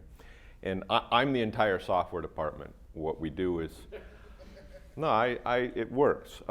It's like Mission Impossible. If you remember the old Mission Impossible, not the crap that's out now. The beginning was you'd see him flipping folders, and the pictures that were in color usually turned up on the show, and the ones that were in black and white, he was just flipping by them. But he was building a team. And so the way I work is I'll get an assessment saying, we think you ought to look into the fact that they're not doing a water landing test, okay? And then I'll go throughout NASA and find the experts we already have in NASA or in industry or in academia and put a team together and say, go look into this for me. So when I say I'm the only software guy, I'm the guy picking the folders, and I put teams together. I did the Toyota unintended acceleration.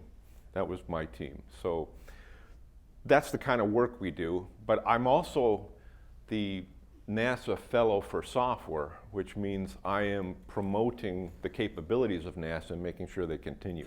So where your discussion was really more technical and engineering, we can manage to get to GitHub. We can build a particular organizational structure that supports all these subclasses. What I run into is, can we legally do it? Is there a process to do it? And it was very interesting for me to run into those issues when all I was trying to do was make it easier for NASA to share software amongst NASA. So to give you the state of the issues, NASA is trying to move away from individual centers competing against each other to all the centers working within a budget to actually manage their budgets better and not overlap and compete so much. With that, in fact, it turns out that the definition of release previously was defined as any software going from one cubicle to another cubicle in NASA. And you had to go through an entire release process through the lawyers and through policies and procedures, which could take, I've had it take more than 18 months to hand software from one cubicle to the next. That was wrong, okay? The idea is simply, so I have been involved with rewriting some of the policies and directives for NASA such that the idea of release is when it goes outside of NASA to something we don't control. And anything within inside NASA you can carry in your back pocket, okay? And that's almost, it's taken 14 months now to go through the process, and they should have that fixed up. Now that's inside NASA. For a good deal of this audience, it's not going to change anything. For us to get software out to you, the CFS group had to go open source, because to release it piecemeal through this process would have meant you would have got an app every year, you know, this kind of a thing. Secondly, there's an ownership thing where part of this big process is NASA doesn't want to get into litigation saying, you can't release this, it's got my library in it, and my library is not releasable except I have to get funded for that, et cetera, et cetera. So there's legal issues on ownership, which is one of them.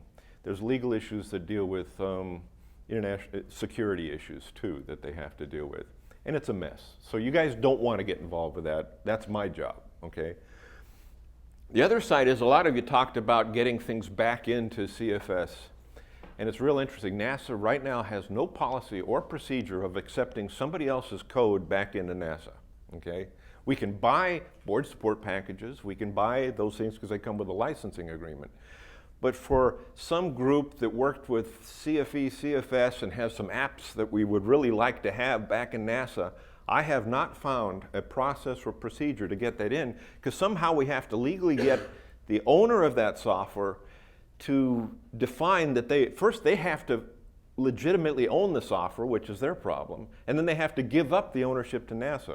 And there's no policy for that right now. And that's another step down the road. Within NASA, this still doesn't affect a lot of you here, but within NASA, we're also working on code sharing libraries. We have I think there will be a presentation during this week, which deals with, I've been working with the OCIO office, where we have a middleware which can look at GitHub and all these other different repositories. It doesn't care what repository you have. And it gives you a catalog of what's in those repositories. And you can search into those repositories based on certain attributes. And then once you get deep enough, you can do a full text search on the code that's in those repositories. And that has actually been funded. So what it should be is a shared software within NASA, behind the NASA firewall. And from that catalog or repository, that idea, we will then pull things that can go out across the NASA firewall into the public arena. And that's a big push. That's actually coming out of the GAO office. So that's actually funded. Now, the other topic I might touch on is every one of you probably is in this room saying, how can I assure myself that CFS has a long enough lifetime so that I base my products on it and I know that there's enough funding and support that keeps it rolling, okay? I mean, that's the big elephant in the room. I have presented CFS to headquarters, to the legal office, to Lightfoot, to the chief engineer's office. They know what it is. They know how much money it's saving. There was a really nice slide developed by the group which was somewhat a little bit controversial, but it works. You take the code size for a normal CFS installation, you run it through our COCOMO models or our CIRSIM models, you estimate what it would take to build that again from scratch with no information whatsoever, and you get in the millions of dollars, okay? And then you go and argue that if you use CFS, you can save yourself millions of dollars, and a particular science effort can now be funded, or else you can spend that money starting from scratch and you can't do this other science effort. And it makes a real good argument. And I personally believe in the next couple of years I will get some funding out of NASA to support CFS as its own entity, as a reusable asset. One of the arguments that a number of us are making is there are particular disciplines who don't have facilities. We don't have wind tunnels. We don't have thermal vac chambers. But we have models, and we have simulations, and we have things that you can consider our facilities that need maintenance the same way other hardware facilities do. You have to continuously own the model and update the model as you go along. A lot of our modeling guys don't have any updates to their models. They get funded if they work within an aerospace area that is commercially viable. They will then pay for that new wind tunnel technique. But there's very few people that really want to care about landing in Europa or something like this.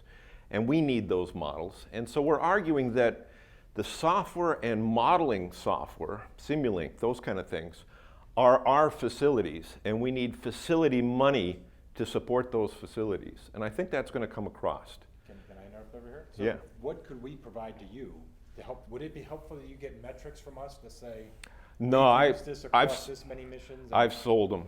Okay. Okay, good. I've sold them. I really have.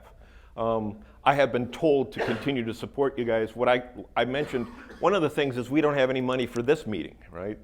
And I told my guys, I literally told them yesterday, I said, in my next budget, I'm going to include money so that maybe I can't fund the whole meeting, but I'll fund a WebEx site and a telecom and maybe streaming or maybe recording of the material, and then we will publish the material where you can get to it. That would be a good start. And I can certainly do that. That's within my budget.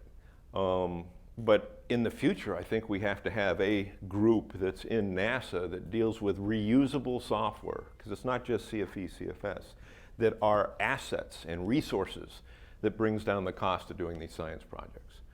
So I was going to ask when I stood up, I said, is there anybody here from legal or headquarters, right? Okay, I'm safe. It is being streamed. Gotcha.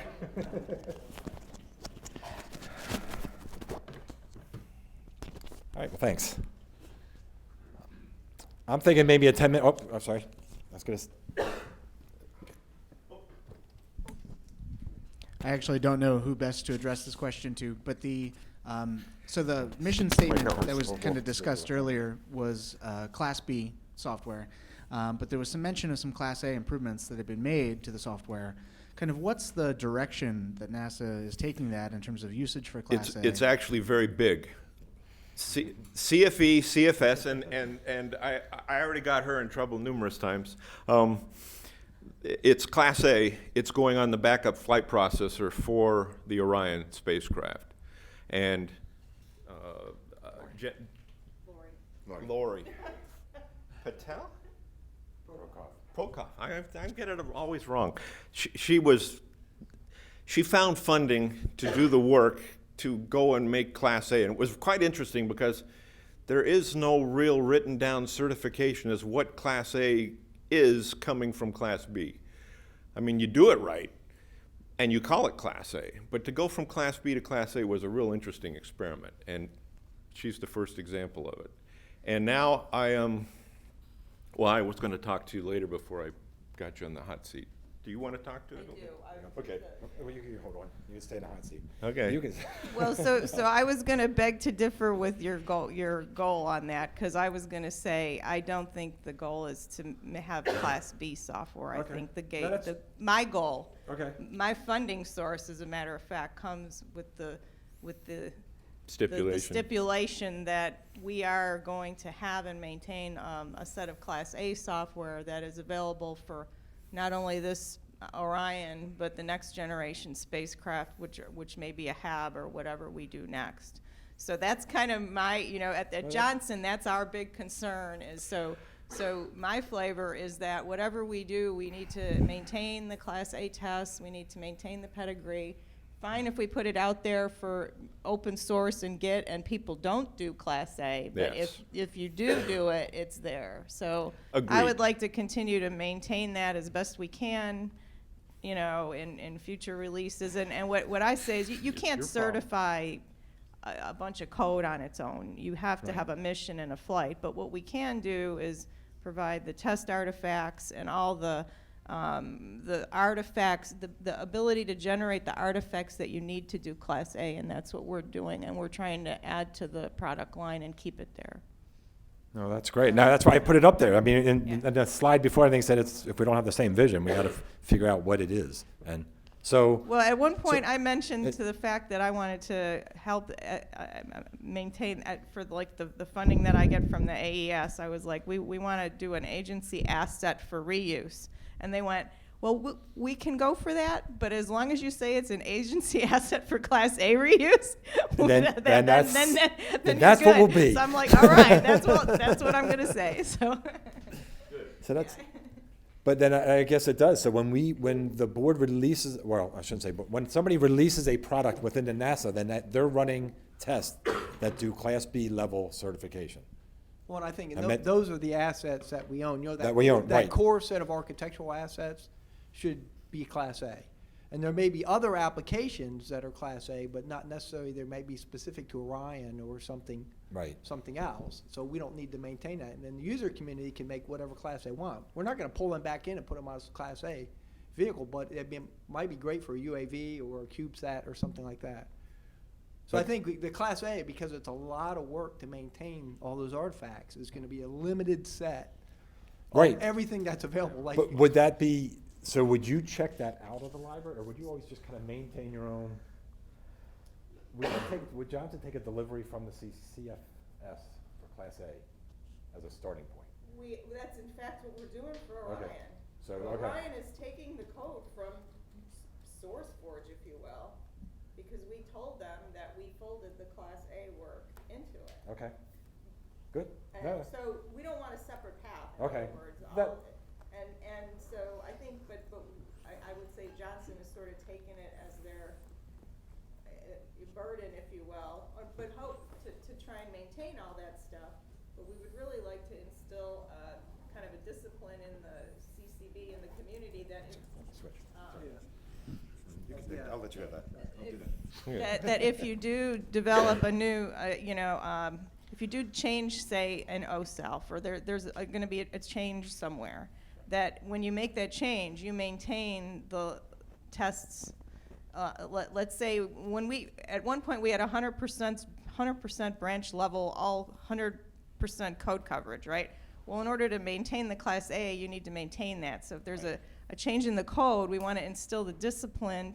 You know, hopefully these are little deltas. It's not, we took a big chunk of the test, but now it's going to be deltas. And so hopefully, I don't think it should be that much of a burden when you make the change to make sure the tests work with the change. So if we can maintain that, I think that goes a long way to maintaining the Class A. And that's important. That becomes part of the charter. I mean, to me, that's important. Yeah. Yeah. That's good. Did you want? No, I'm good. Thanks. All right. Anything else? Before I was going to suggest a 10-minute break, and then we'll get some slides loaded up. And okay, I don't even know what time it is. Oh, thank you. How about 10:35? Well, oops, sorry. There's a clock right there. Oh, there we go. Oh, excellent. That is helpful. It's an analog thing. I didn't know how to read that thing. It's like, it's like, wow. 10:35.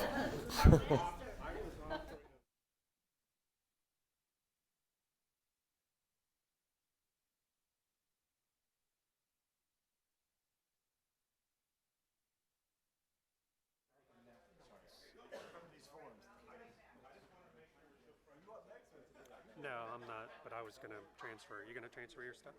Yeah. Wanna, Where's it got to use? It's got a gazillion.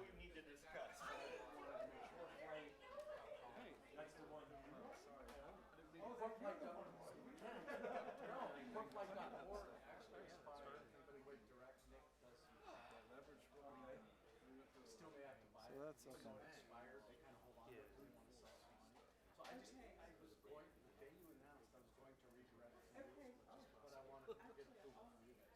Yeah, I think the GitHub stuff is definitely one tool that can really make things easier in kind of in the standard way. Yeah, my long-term goal, I have a GitHub, my own personal GitHub repository where I'm maintaining like this RTEMS application framework. I call it the RTEMS kernel image.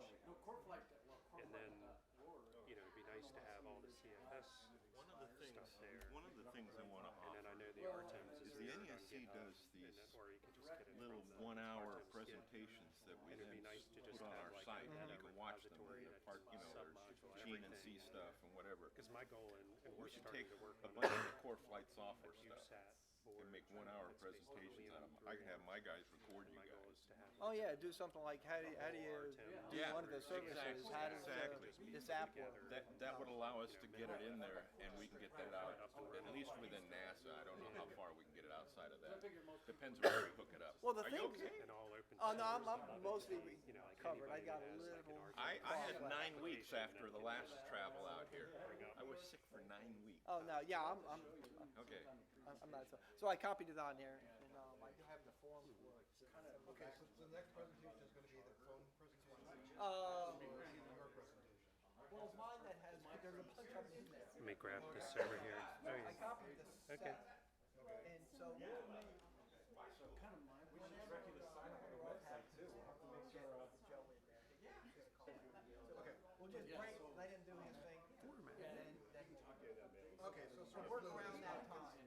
Okay, so let us know, basically like phone in the wall, ring, I pick it up, I can talk to him, say, you know, got the right place. Is he gonna, he'll hear this through the stream. And then, well, no, he won't until, the first thing will happen is I'll pick up the phone and make sure it's not a random call, and then I'll put it in the ear. Then he'll hear everything, he'll also go live. Oh, so he'll be able to hear the room too. And it'll be probably a good 30 seconds to get it on the screen. I'll turn it straight around the time. I think So the audio. Yeah, so one thing you might want to change on your slides, you know, he's talking about community, right? Okay, so when he says, you know, change the chart, He won't see it for 30 seconds. He won't know how to go for it. okay. Well, he has the chart set. Yeah, so I would say let's stream away when he presents. And just let him just run his copy on his laptop and talk with it and keep up with the slide like top part. Don't try to follow the stream. It's gonna be really sad. So I want him to give you a call to show that. No, it's not. Okay, yeah. It'll only take 30 seconds.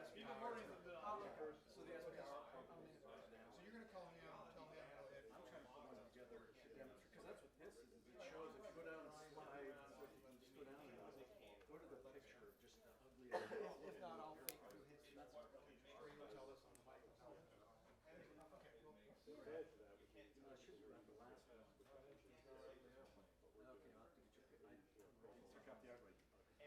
anyways, this is what we did, is we got a grant. Did you vote on it? Yeah, I'm okay. So we got a grant from Colorado. We're very, because we got a permit, we IR, whatever. So as long as This money migrated to the point where I wanted to demonstrate standard flight software, cheap UAV systems. Well, he's gonna. So we're all making that She's got a guy down there. No, Matt didn't go there. Yeah, he couldn't, he got it last year. Right. So he got it. Actually, do you mind walking over? Yeah. I gotta go.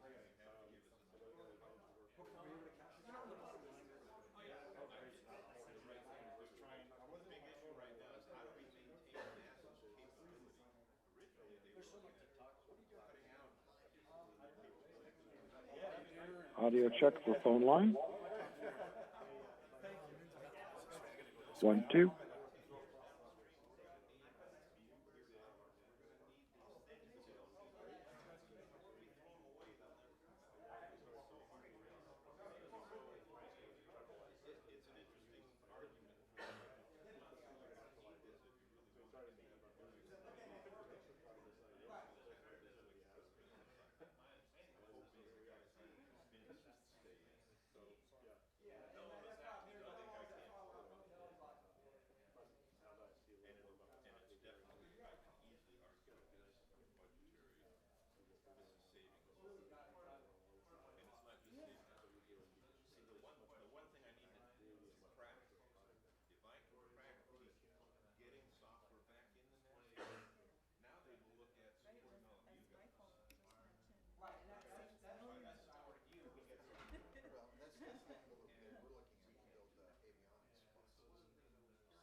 Raspberry Pi UAV test bed.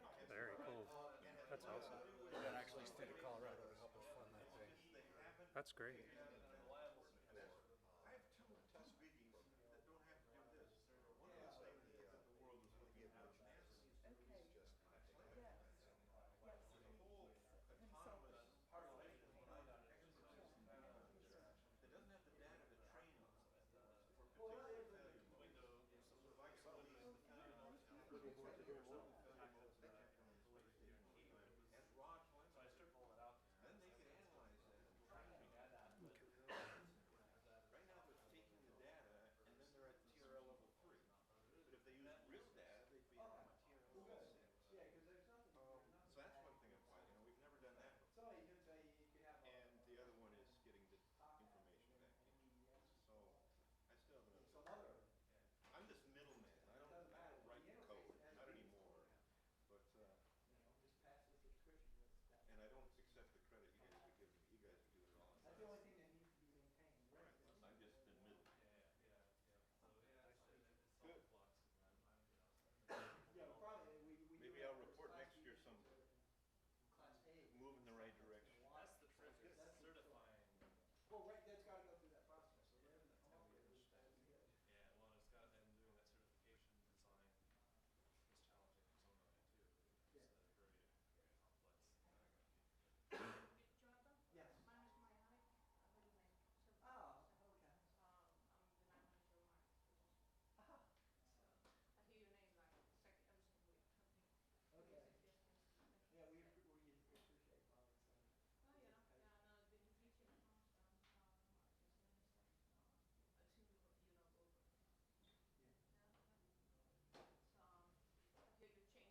know, I'm still, did you when did you send something? Today. Oh, today, Just like I haven't, sitting no, I here. haven't even looked at it. And now I'm also having they pushed an update on me 2 weeks ago, but when I can't read any emails with a password. Oh, gosh. But I can forward them from to my Gmail You can account. And gosh. so I've been Oh, that's sitting there, and funny. it's been, yeah, trying to prepare for this has been just one of these wonderful things. That my IT department hasn't pushed me back. Oh, it only affected 1%. That doesn't help me. They couldn't believe they responded with, it's been 2 weeks now. Yeah, it's terrible. Yeah. If I ever get one of these refresh things scheduled, I look at my schedule really carefully because I'm like. Well, this is actually a weekly, they push new updates. Oh, it was just an So update. it was on Wednesday, and they enabled something called EMET, like enterprise relations or something. Yeah, well, And I'm just a bunch of it, it just Yeah. killed all our file stuff, which They is should be really able to frustrating. undo it, yeah, But it related to security, so now I got 2 tickets. And they're like, let me do a conference call. I'm like, I just want to open files. If I can argue. If I go into that we can PowerPoint, get click the software file button, back blows in, up. I'm like, I'm trying to do my presentation. Okay. So Then it's the support that we do that goes out to open source. No, that I'm goes glad you out spoke, I'm glad, because that's. to ESA, comes back to us. Okay. And they'll argue that if we're not paying for their hours and everything. Right. We never get anything back. Because we don't let them. Well, I was hoping that they would be. So that's the That's next what you big, gotta solve. that's the next big catch. We're doing what we can by Right. willing to, you know, it's not like we have much maintenance thing, but I'm just telling people, you know, it's just sort of a discipline now. If anything you build, anything you change in those layers, you make sure you Right. test and you maintain it. And at least on 2 platforms, we've been doing Linux and VxWorks, so we don't, any other platform, we're not That's- even maintaining, right? So That's when I think the board's right. so you gotta say, you know, where do you put an end to it? Right, Well, exactly. I put an end to, you know, the VxWorks and the Linux tests have to run whenever we make a change. And I was hoping that would be continued, you know. We gotta draw that line. Hey, there's food out there? It's across the other way. Yeah, that's the danger. I thought it was really cool they put the vendors outside, but now I'm thinking, we're not getting any back. It's getting nicer outside.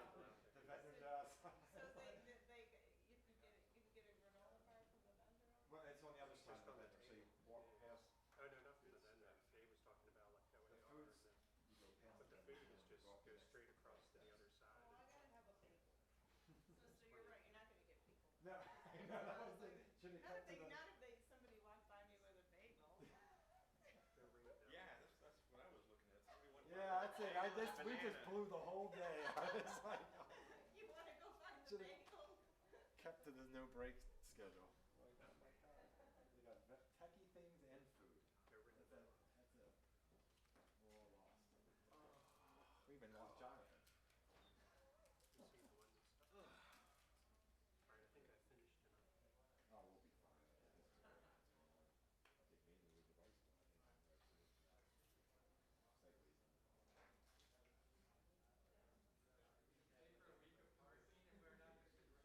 mainly with device. I'm gonna reverse my talk about the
What time are we supposed to go back?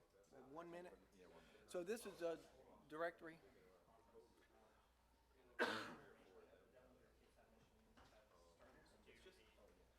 It's literally people that have the expertise. I learn more as I get involved. I only recently moved to Langley. And Langley has a big simulating office. I actually saw the pointer. I screwed myself up, but is it there? Oh, here. There we go. I just had to see the green. My eyes, it just looked like.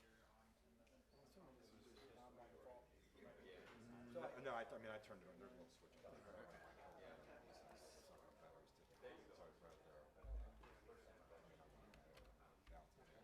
And then this, I just found it. If you ever want a pointer, that green. Where's the supply chain? Right, it's back and forth. Okay. All good. And I need to make one announcement. I'll introduce you. Yeah, then could. Oh, I need to call Joe Hickman. To tell him it's a quarter of to give that phone number a call. Can you? Yeah, sure. It's called Joe's desk. Yeah, I don't have it all.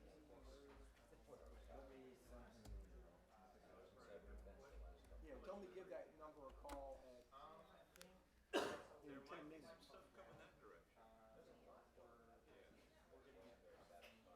The only thing I can support at my level in terms of that is like a static analysis for Cert C or something of this. That kind of analysis stuff that we're just getting into. Because nobody's given us any requirements. What time do you need that? Oh, in 10 minutes. Well, he knows. I know. He already has a heads up, but I want him to call the guy and get it worked out. Yeah. Well, Yeah, no, my machine shut down, so I can't get on the address book. we put encryption on these things, and that's a whole other problem. Sorry. No, that's all right. No, I'm here to talk. Embedding in a hard To facilitate. Well, try to keep both of them. There was a spacecraft I worked on where we had an armed guard with an axe. Now that everybody's refueled. Got my CCD in there? I do. I don't, the list is, I didn't get that many things, but I got all the JSE stuff. Can we fly it today? Or? Okay, good. But really, I'm gonna put out a call. I gotta have, right now, there's a million things out there. We're actually using, that might be the only place I know of that.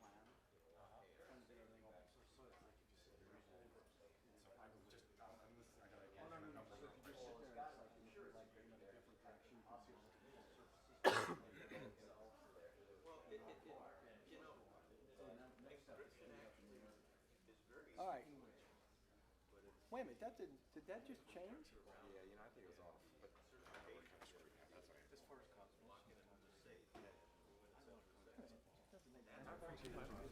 The clock just changed by 10 minutes. Oh, shoot. So Joe's already supposed to be called in. Oh, so he's already connected? Yeah, that was off, so we're. Oh, sounds one problem. Did he call in?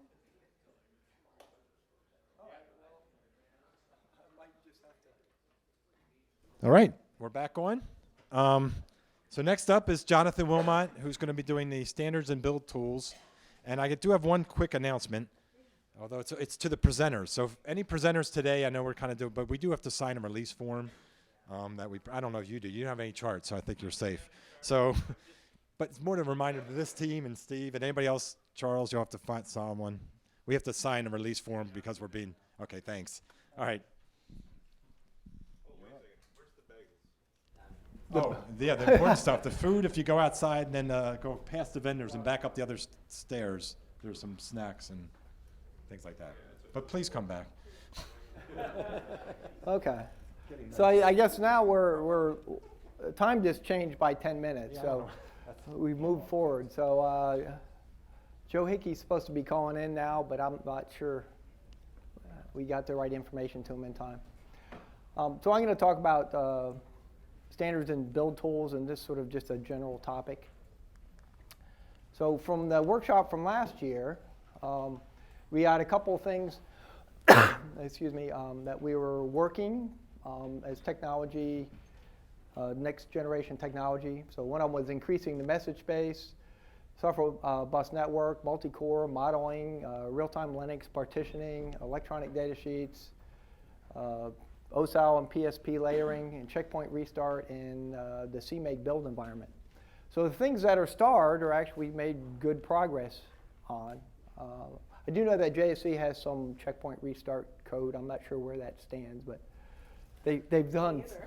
Okay, so maybe not. So it doesn't have a star. So that was something that folks were looking for, but we don't have that yet.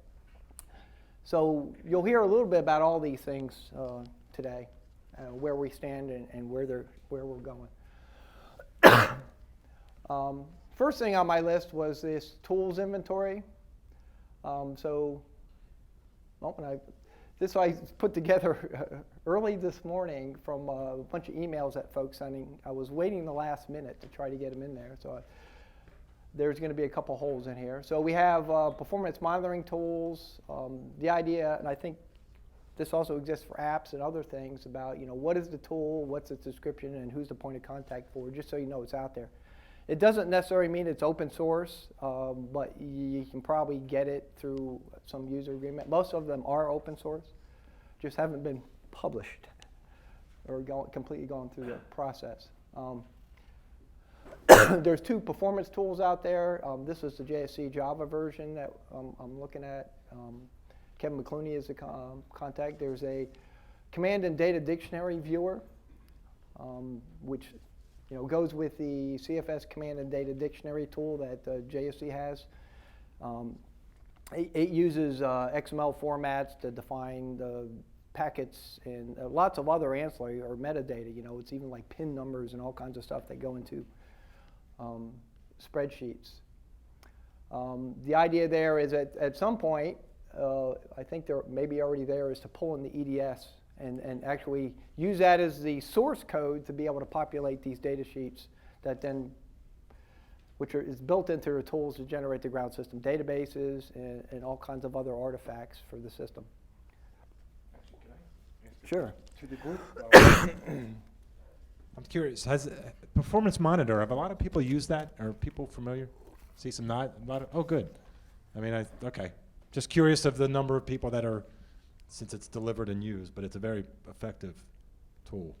Yeah, it's a great tool. As a matter of fact, at CDR or any of your design reviews, you should present the output of that about what your performance is and what your margins are and how you're going to fit on that processor. It's a requirement for critical design reviews. Yeah, that produces nice pie charts for PowerPoint presentation. Very manager-friendly pie charts, which is great. The presentation is a lot. And then all the detail, us real engineers need. There's a EDS parser that Joe Hickey has that goes through and it reads the swaths and presents the information and validates that the EDS is correct. There's a Cosmos database generator script. Currently, that's sort of a tool out there by itself. It parses the oxygen documentation to generate the header and command and telemetry databases. So yet another way of solving that problem, which is good. It depends what you're trying to do. There's this Cheetah app template, generates application templates. So when you're creating a new application, it's very nice to have a template you're working to. So JSC has one, and our Beth up there, they have a version of it that generates an application with all the boilerplate, with the correct calls and like a no-op command and sort of the generic stuff. And usually in there, it's like, put your code here. So that's very easy to get started. And the app runs. It doesn't do anything because you haven't put your code here yet, but it's very, very handy, these kind of things. Other than it will respond to commands and it will execute. And the Hammers company has this virtual sat simulator, which is similar to one of the next ones I'll get to, JSC's trick environment. It has a OSAL and PSP, and it allows the flight software to run in a virtual environment where you can stimulate all the inputs, run faster in real time, pause, and all those kind of useful things in a simulated satellite environment. Now, I think that's something that you have to buy from Hammers, which is fine. You know, if it has value to your project, that's great. There's another one, the CFS embedded within Trick, and that's very similar in that it has an abstraction layer, and the CFS code runs on top of it, and you can run it faster than real time. You do Monte Carlo runs through it, and you can pause and do all that kind of stuff. So very handy. I'm not sure if that's open. It is in the process of open. I have it. It's been actively upgraded this year to the current Trick, current CFS, And Trick is open, right? Trick is already open. CFS is open, but getting both open, we're still having to like go through the process. But by the end of the year, that one should be open. Which is great. So if you have a CubeSat or something like that, it's very handy to run through. You know, just because it's a CubeSat doesn't mean it doesn't have to work. Right. People want them to work, so here's a way of simulating a lot of the environmental, you know, orbits and all that kind of stuff. Very similar to the Hammers virtual sat. So other tool, I don't know what the acronym means because I just grabbed it from the email, which is a system configurator, model integration. I guess it captures and distributes mission information. So I don't know much more about it. I need to update, you know, get more detailed as far as their descriptions are concerned. Ames has their glue code or SIL. That's their version of it. We're trying to make those one and the same with the Goddard version, some of the changes. The company, I guess it's that makes Simulink has actually been working and folding in changes to make these tools work better as far as their tools are concerned, which is very good. It means they see the value of making something, you know, CFS and compliant within their proprietary tool chains. Ames has an aerospace library, which is a bunch of Simulink block sets for commonly used items. I don't know if that's something that would be open source. That might be an ITAR kind of thing when you're talking about orbital characteristics and the mathematics associated with that.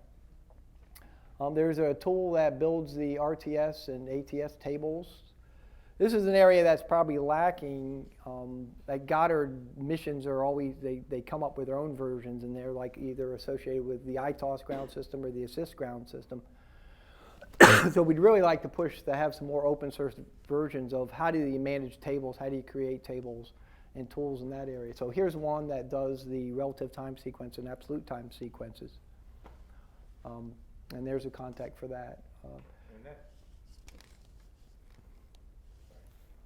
That gets back in. I mean, I have a sectional and ground system and all kits, but it gets into the whole database management and how we release them. Right. Because that ties into needing that as an input.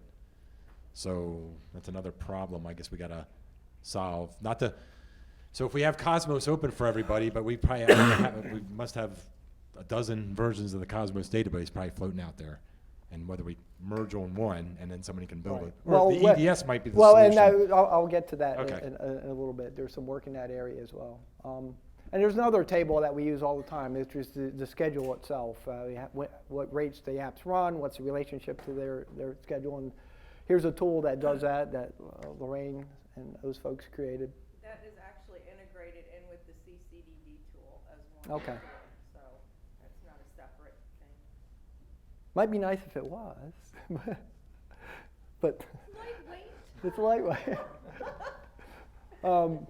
And Goddard has some versions of those. And again, these things, you know, to get out there in the community, they would have to go through the open source product process because they are code that was developed and has to make sure we didn't steal anybody else's stuff or whatever. You get the lawyers involved, which you got to do. I thought I'd throw this in there. This is Andrew Lovelace at JSC is working on a time-triggered architecture scheduler to pull in the app scheduler with time-triggered networks. Like for JSC, it's the TTGG.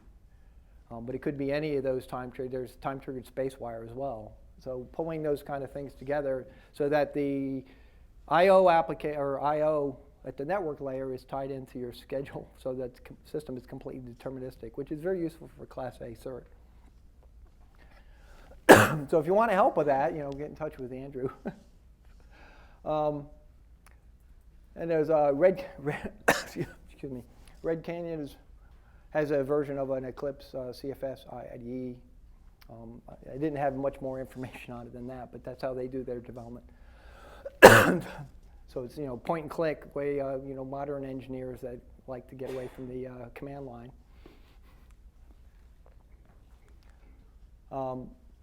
I guess I didn't get the bottom. So there's a lot more stuff. This is all I got back. I sent out the email about a week ago, and this is what I got back from that, and it's incomplete.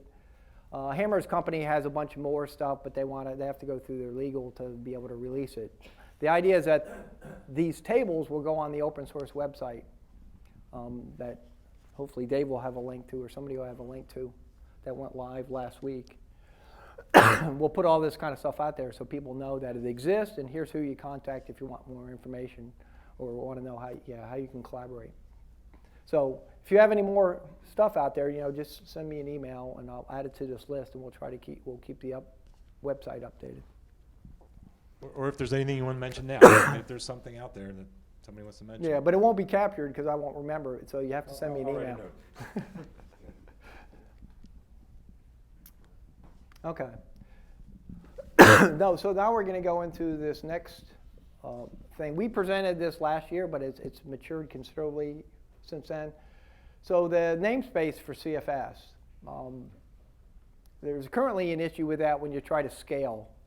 Currently we're limited because we use CCSDS space packets. They're limited by this the application identifier that's in the primary header. So it gives you a range of topics that you can get, 2,047 for commands and 2,047 for telemetry. An issue is there when you're trying to scale like the 16 processors or like the habitat, which is very distributed, is how do you manage something like that? And they have to be globally unique for the vehicle because you're subscribing to them. They're topics. There's really only one producer of these things. So managing them and allocating them during mission development, we have to send here's this instrument gets this block and this instrument gets this block, and if they guess wrong about how many they get, then you have to redistribute, and it's a mess. It has ripple effects. The way it's done now with in the header files, you have the offsets. It's fairly complex to manage, and so we want to streamline some of that. The issue is the larger systems are running out of APIDs, as we're finding. If you want a habitat and the Orion vehicle docked and they were both using the CFS, how would you do that? You can't at this point. Well, isn't spacecraft ID the way we do it now? Yeah, but there's no way to subscribe to that. See, that's, and so I'll get to that when we get a little bit to that. So formation flying, distributed system, or satellite clusters. CubeSats are. A lot of times there's a few of them working together. So this sort of helps that they all can be part of the same system and pub-sub between them, over their Omni antennas locally. We also, the way we do it is multi-processor, multi-core, and partition systems act like individual CFS instantiations, so they have to have a unique set of identifiers. And this is the bottom thing. So the spacecraft ID is in the WAN frame for CCSDS. So it's not kept forever. So you have to go through a special process and save it off as metadata, which is kind of painful. So we're working to solve that as well. So here's what we've done. We're extending the CCSDS message header. Matter of fact, ESA has done this with their PUS. It's a very bad name, but it's their Packet Utilization Service. And they used a secondary header to increase the namespace. So what it allows us to do, and you'll see the format here shortly, is we're going from essentially 2 to the 12th kind of number to 2 to the 37th. 2 to the 37th is quite large, so we don't need that for foreseeable future. We're not like IPv6 at this point. So we're going to stick with the more practical limit, just have a 32-bit number. And that's relatively easy to do without breaking any applications. The applications that do have to change excuse me, are SB itself, the internal, not the APIs, but the internal part of it, and SBN is going to have to know about this. Applications just subscribe to a 32-bit number. Right now it's a 2 to the 16th. So it's a very simple change just to change that to uint32 and nothing breaks, which is kind of nice. Even in the existing system, nothing breaks. It's still only, it's just a 16-bit number represented in 32 bits. But near-term infusion, so we have one mission that needs this now and is actually doing this. And so they've taken the prototype code that I developed several months ago. They have a distributed system with 16 processors and they have to maintain these unique identifiers across 16 processors with many applications in each one. So they already have that. So they're doing a 2 to the 16th mapping and then spreading that out with 8 bits for the APID and then 8 bits for the APID qualifier that's in the secondary header. AES and the Habitat has a similar issue. ASO has an issue with larger distributed system. And WFirst, which I found out a couple days ago, is like they need this too because they have so many instruments. It's just not, they don't have enough namespace to support the instruments, and assigning them and all that is a problem. So they would likely be an early adopter here. And to a great extent, the infusion, this is where we get money. People help us pay for things when they need it. Otherwise, we have to find some outside funding, which is hard to get. So these missions need it, and they're very likely they're going to help with it, which AES is already helping, and Restore is already helping. So here's the old one. Here's how it's arranged. And in the CCSES spec, they did have a place to put this optional APID qualifier, but they didn't put it in the packet. They just put it into the API when you called to do a send, which is why I don't know. It's a CCSES thing. Why they call a request is actually the send call. But anyway, and here's where we're going. So the top half is where we were, and the bottom half is where we just added another 32 bits. And so we have some things you may not care about at this point. There's an EDS version, so you know what data sheet that this packet is against, which is kind of important for CM reasons. So if you get a packet and the version number doesn't match what your database said, you say, oh, I don't know how to interpret that. So it gives you some way of doing some fault management for like displays and controls and be a little bit more plug and play and not have bad things happen when you have bad versions. Something other people might appreciate is the endianness that the packet was sent in. So you could actually, using the data sheet, then you could then fix the endianness issues, because the way you represent 16 bits and 32 bits and doubles are going to be different depending on the platform. You need the data sheet to be able to pull that in, and you can use the endianness bit to actually do the marshalling or whatever you want to call it to interpret the data correctly. So then we, an APID qualifier. These were somewhat arbitrary, but this is what we're going with for now. The subsystem identifier is I think is a 2 to the 9th, which that's a lot of subsystems. Then the APID qualifier system ID. Right now, CCSDS has your spacecraft identifier as a 16-bit, which is probably good for a while. 64,000 spacecraft flying around that want to talk. They reassigned them already. It used to be 8 bits, and that was quite a few years ago. They moved up to 16. So that's where the spacecraft ID could be plugged in there, so that you have this end-to-end. And the rest of the header is all the same. Excuse me. So here's all we had to do in the API is change that from a uint16 to a uint32.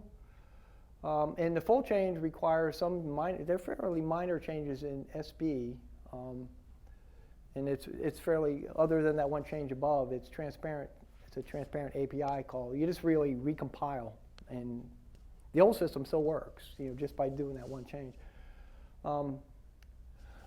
Just it goes into what the subsystem ID, what the namespace you get with that, and system ID. The intent at this point is to probably put the spacecraft ID in there. And you can actually ignore it in the mapping function. I'll get a little bit what this mapping function is. So right now, and we intend to leave it that way, there's a format is CCSDS MTS.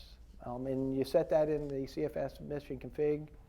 The whole mission has to be working to the same format, hopefully quite obviously. And if that's set, then we apply the new format. And the right functions get pulled in to be able to do that. The 2 to the 32nd mapping to CCSDS headers is mission independent. How you populate those fields and how you want to use them for your mission is up to the mission. I've isolated all the changes in this one file that says how do you interpret the 32-bit subscription from the header, so that the software bus knows how to do the subscriptions, because it still wants to deal with databases and pointers and indices. It likes having a contiguous number. So we're going to keep that to keep it efficient. And I've isolated, like I say, also this one SB implementation, which is mission dependent. The way it is set now, it's got a default mapping. You can change that as the satellite surfacing people changed it, because they wanted to map directly into their 1553-like bus, which has 8 bits for the subsystem identifier and then 8 bits for the topic. So it was a direct mapping for them. The intent is to make this completely backward compatible using the tool chain, and the CMake and the EDS help in this area. I'll talk a little bit about that. But the big point is you don't have to change your application, your components. All those apps out there that already work, other than that recompile for the 32-bit number, they'll still work under the old system, and they would work under the new one because they're just subscribing to 32 bits instead of 16 bits. They don't care. Packets show up like they did before. And all of the how to interpret the header and put bits in there, all those macros that allow you to do that, those are all updated for the new header format. So it's all transparent. Unless you violated the abstraction rules, you shouldn't see any difference in your applications at all.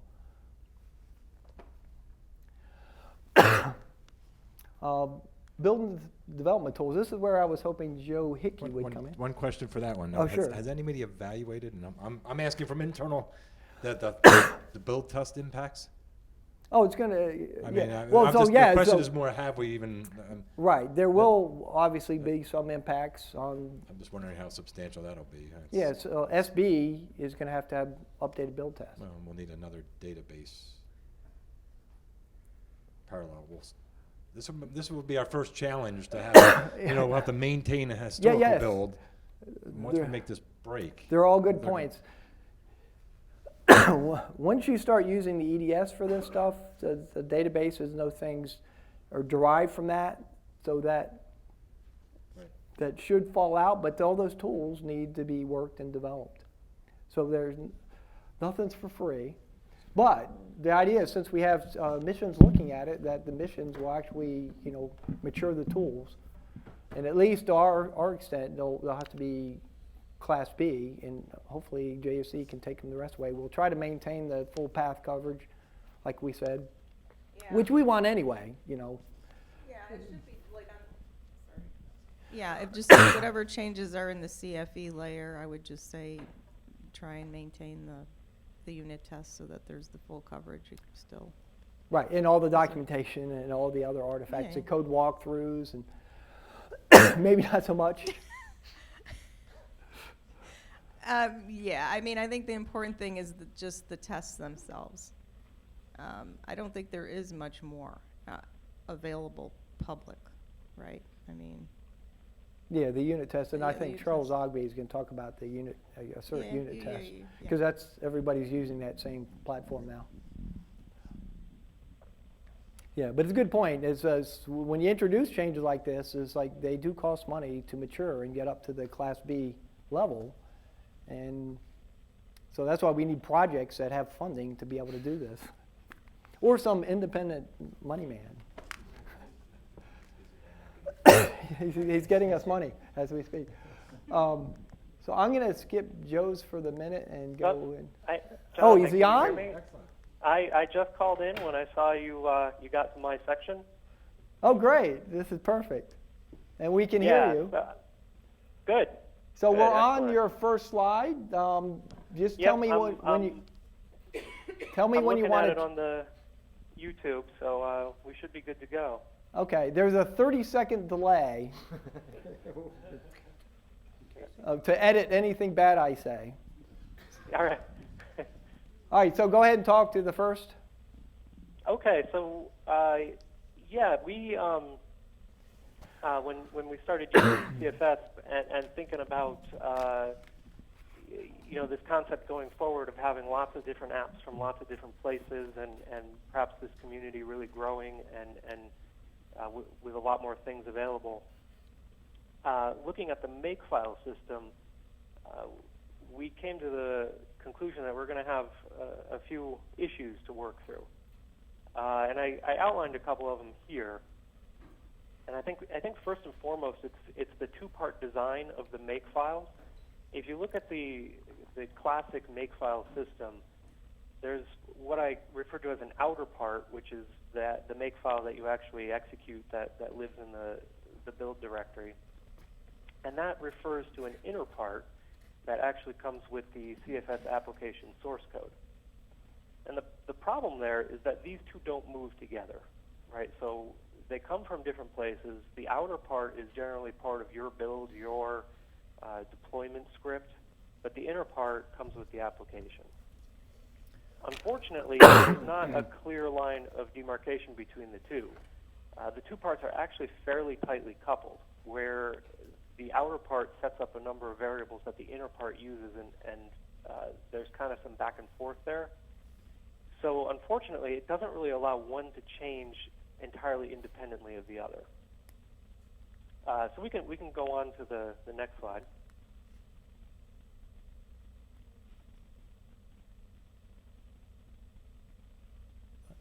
$20 seconds. Yeah. So the other issue we kind of ran into is that it relies on this make depend target, that it relies on the user to actually run make depend, and that's the only thing that's going to generate the dependencies between C source files and header files.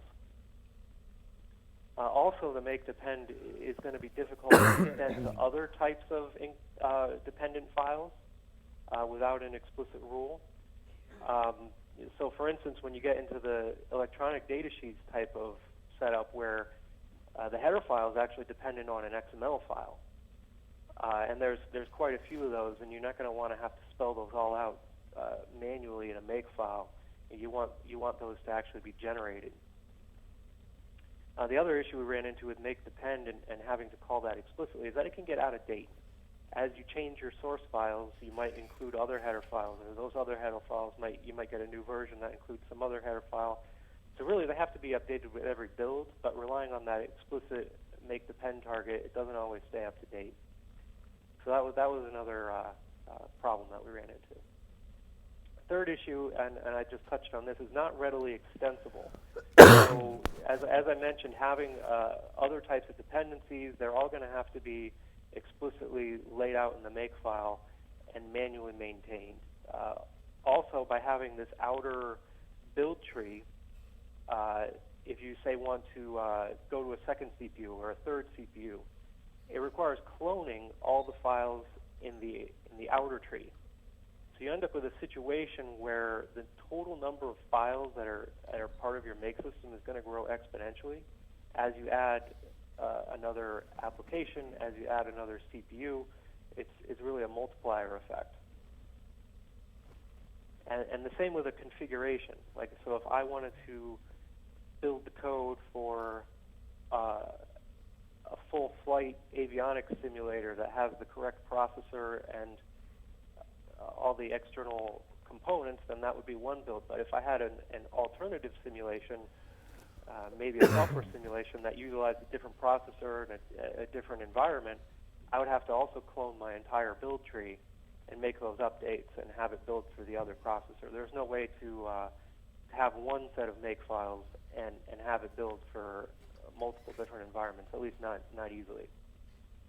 So next slide, please.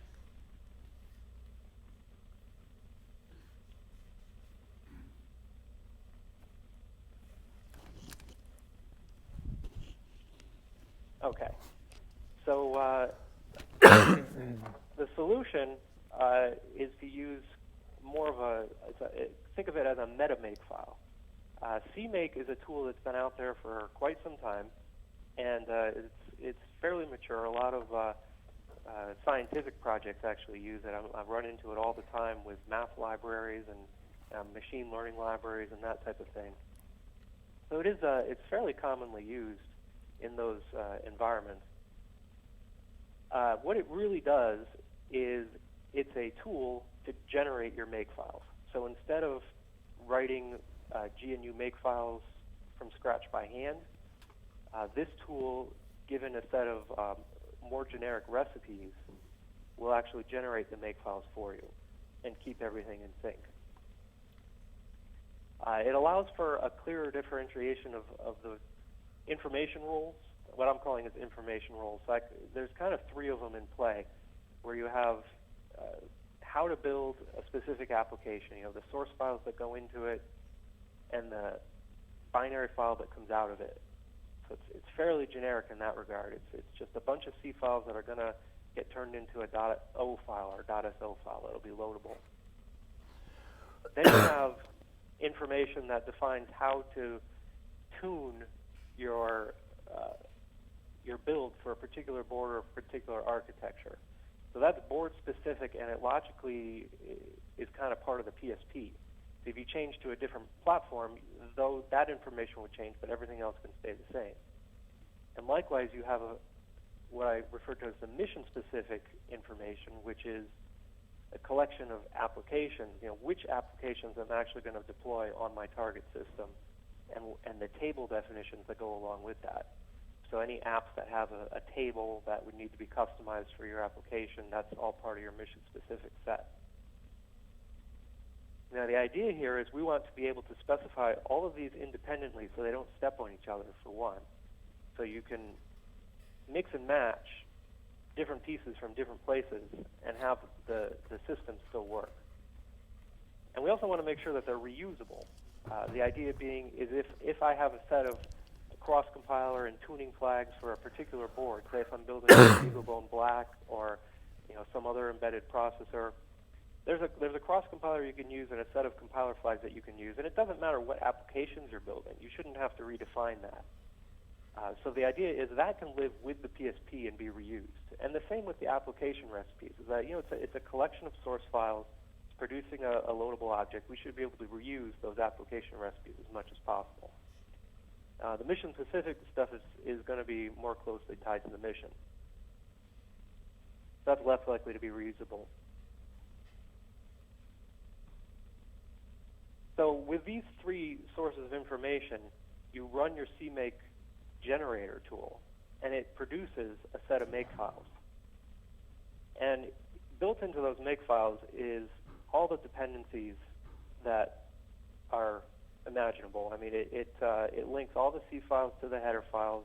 It links any derived header files to the original XML EDS object that they're from in the case of using an electronic data sheet build.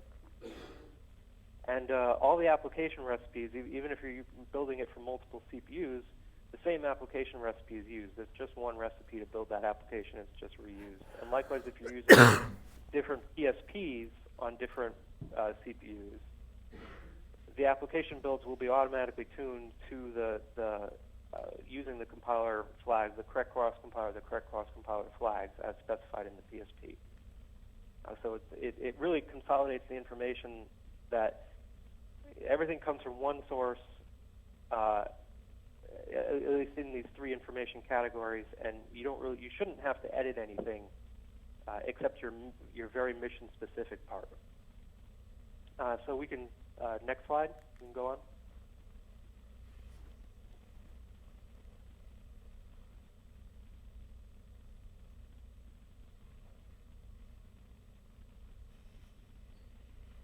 All right, so just to give a quick overview of what a top-level CMake build tree looks like, it should be fairly recognizable. We have the CFE, OSAL, and PSP. Those are actually kind of in the middle there. But the main thing I want to point out is those subtrees would literally be a clone or a subtree or a submodule checkout of the CFE source code. And while those may provide sample files, the sample files are really only to bootstrap you and to get you going with respect to your mission config and your platform config. The important thing is that you're not going to modify any of those files in place. The CFE, or the CMake builds for the CFE, puts extensive emphasis on leaving the source version-controlled source documents in place and not modified.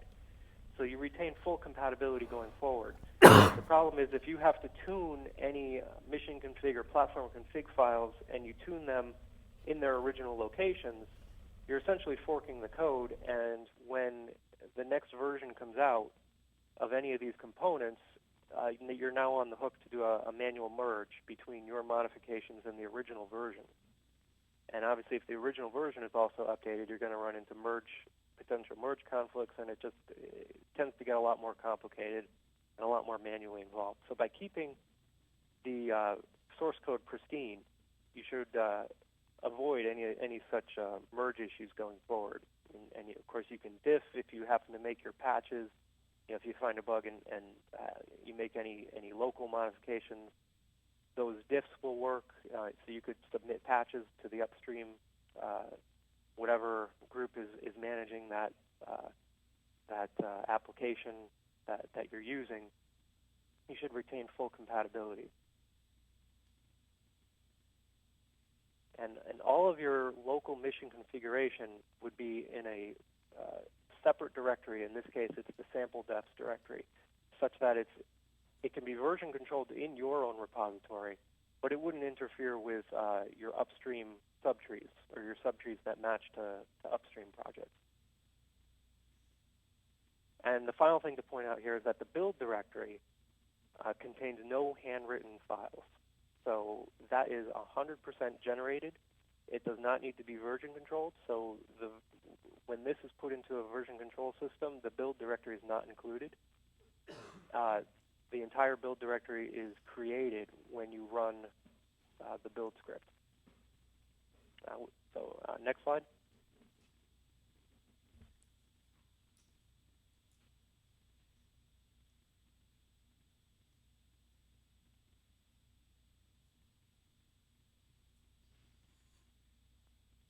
Okay, so we touched on the electronic data sheets aspect of it a little bit. One thing to point out here is that the classic CMake or the classic make scripts will continue to be available in 6.5 and 6.6, 6.6 being our upcoming release. Also in 6.6, we are looking to add in the EDS, and that is it does make things a little more complicated because the EDS is generating some of the files, some of the C header files that are it's handwritten in the current version. So the proposed release, or the proposed approach here, is to include both, such that you can generate the files from EDS, which will then override the handwritten files, but will continue to support the existing make simply by essentially checking in the output of the tool, such that the classic make will continue to work for this release. But you definitely get some benefits by using the CMake approach because you have all the dependencies in place. If you're using just the snapshot in the classic make and you change the EDS, there is no dependency there. The EDS won't be or the header file won't be regenerated from the EDS, so that change won't be propagated as it's supposed to. So definitely, if you're interested in using EDS, it is strongly encouraged to use the CMake build scripts so that all the dependencies in the chain still works. Next slide.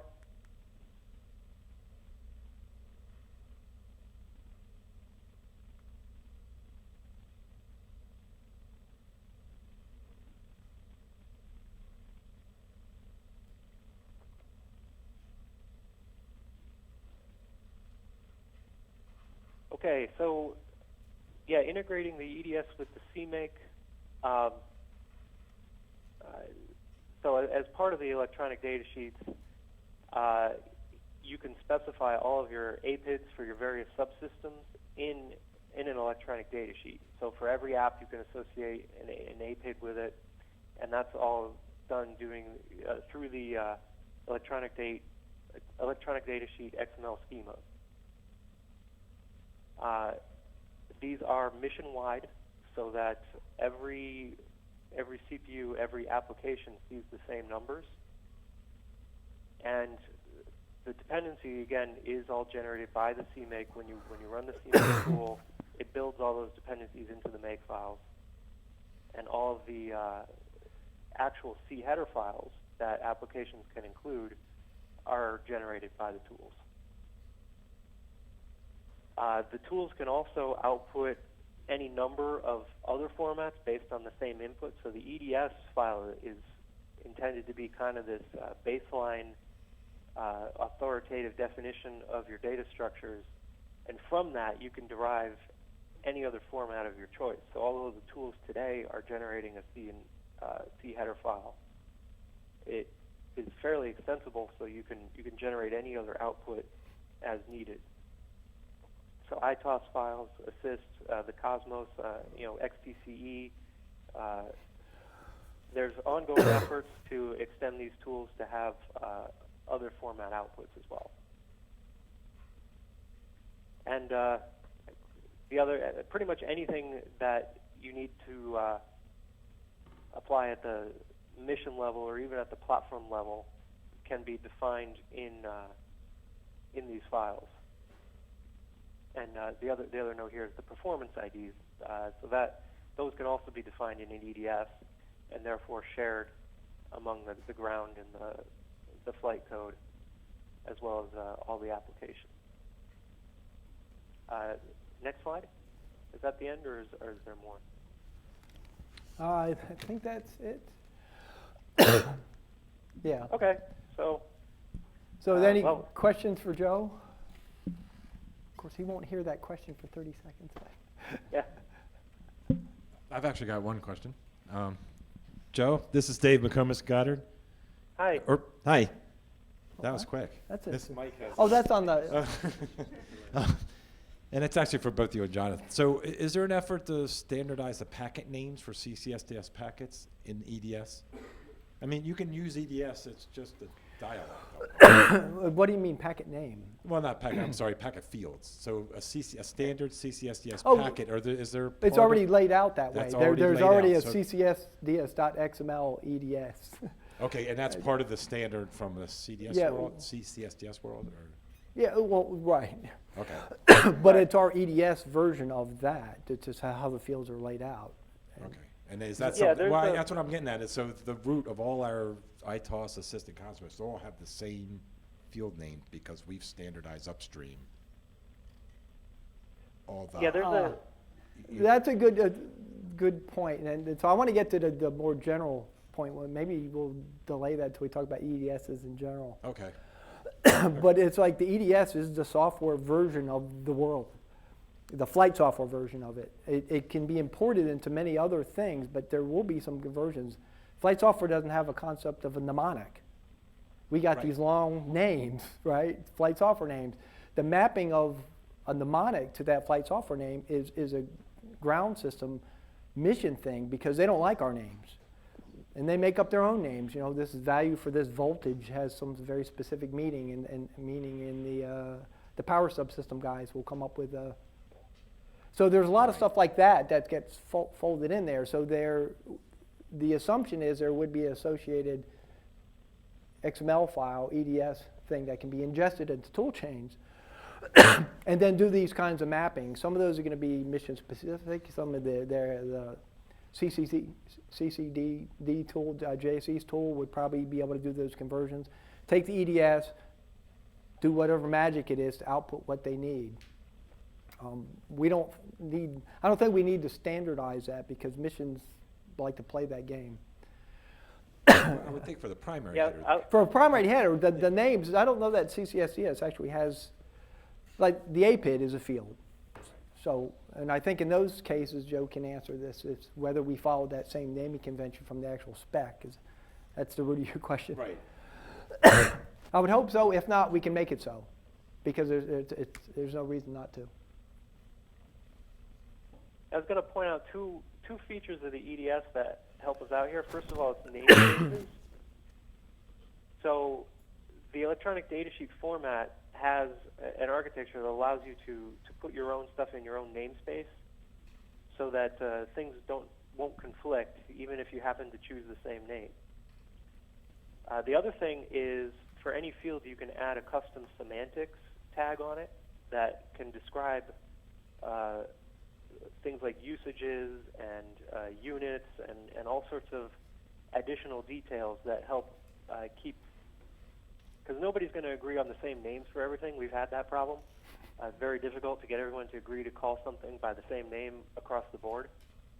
So as the next best thing, we can provide solid mappings and say this name, this thing, this has this name, but alternatively, it's also referred to by these other names in other places. So we can keep that all straight. Okay, thanks. Okay. So I think we're going to we're going to do Charles after I do the EDS, since it's a good segue, and then get Charles stuff in. But one thing, being a simple engineer that I am, I like this all the APIDs are one file. There's not like going around and looking and making sure that they're all unique and editing 20 different header files to make sure everything's right. They're all this one file, and it's totally arbitrary. They just can't collide in the XML. It's got the identifier and then the number, and the identifier and number. And then that can be a 16-bit number or a 2 to the 32nd number. And the idea is that the tool still works fine for those as well.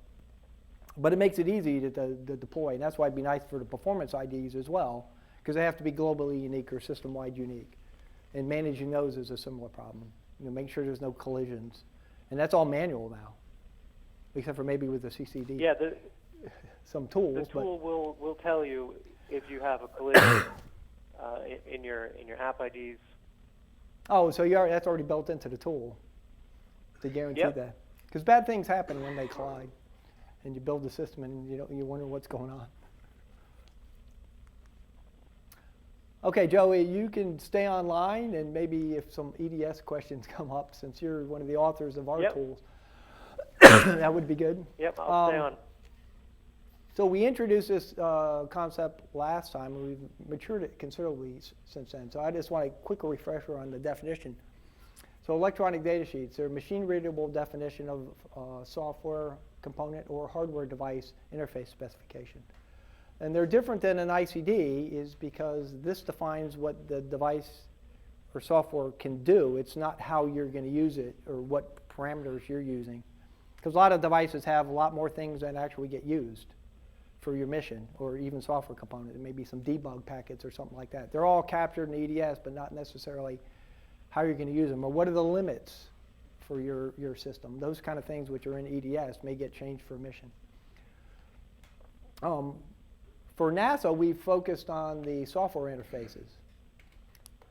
Actually, this is true for the EDSs in general. We've focused on software interfaces, but they can also have mechanical and thermal and other interfaces. And some of we threw this out to industry, like the Boeings and the Lockheeds all said, well, we want to get that kind of stuff in there as well. What are the mechanical specifications for this device? What are the thermal ranges that it allows? And things like that. Where do you put that thermocouple or something? So they want to see that incorporated so you can bring it into a tool chain and then sort of do a virtual integration of the system. So we didn't address those. And they would be subsections in an EDS, but we're not actively working those. Excuse me. To give some credit, which a lot of credit is deserved here, AFRL, the Air Force Research Lab, about 10 years ago, or maybe even further, developed something they call XTEDs, which is extendable electronic data sheets. It was an XML, and it was for their spacecraft plug-and-play architecture, which they called SPA at the time. What they wanted to do is actually build a spacecraft in 7 days And so without all this automation, you're not going to magically be able to do that. Totally plug and play with sockets on some generic spacecraft. The long-term goal is that all the software and hardware components will come with an EDS. So you get a star tracker, has an EDS. You get a gyro, has an EDS. You know, that means industry's got to come into play. And actually, our colleagues at ESA are working. They're funding some of those efforts to bring in their vendors. They're having a study to actually look at that, how they can apply that. For CFS, you know, I was focused on solving the problem we have now, which is the packet definitions at the messaging layer. And we've made great strides in that area, and then ESA's made great strides at the device level, and I'll get into that a little further. What we're looking for long term is the automation of component integration. So I'll go to the next chart, and you can see where I guess this is where we're at now. So this CCSDS working group, the Spacecraft Onboard Interface Services Working Group, or I'm the working chair, has been working to standardize an XML schema and a dictionary of terms for use in defining software and device interfaces. And for people that have heard XTCE, it's based on that, but XTCE is trying to solve everything, way too much. So our focus is much more narrow and therefore and much simpler. So we are much more restricted. There's not 20 ways to do the same thing. There's one way to be able to specify something. Makes it easier for tools to interpret. Where the documents stand now. So the important one is there's a blue book, which means it's actually a standard. And we've gotten all the RIDs back. Several NASA centers looked at it, the ESA folks, the Chinese Space Agency, the Russians. There was feedback from all these agencies, part of the normal CCSDS review process. And we've incorporated those into the books. So the next thing we need to do is actually have a test. For it to be a standard, you have to have an interoperability test. And we haven't done that part yet, but we've got the standard out there. It's available on the CCSDS website. And then we have a magenta book, which is for the dictionary of terms. So the common terms you use in an EDS, you want to have a standard definition for those so they can be used and interpreted appropriately. That's going to be a living document because folks like a star tracker, and they want to add star tracker terms in there, or gyro terms or something like that. And we don't have the domain expertise to be able to populate those areas. So we're just dealing with the software type interfaces at this point, and those things are in the dictionary terms. Things like what is 1553, what is spacewire, those have meaning. So you can call those out in an EDS and say, oh, well, you're following the spacewire spec as far as how the device interacts. Or 1553 subaddress has a real meaning in that protocol. So those are defined in the dictionary of terms. So you can use them in your data sheet. Say this device talks on 5053, uses subaddress 25 and sends this many words, and here's the formats of those.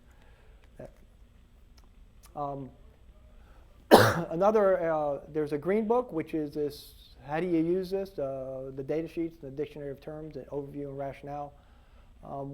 We need to do some work on that because we got to add user's guide type information in there. So how do you use the data sheets?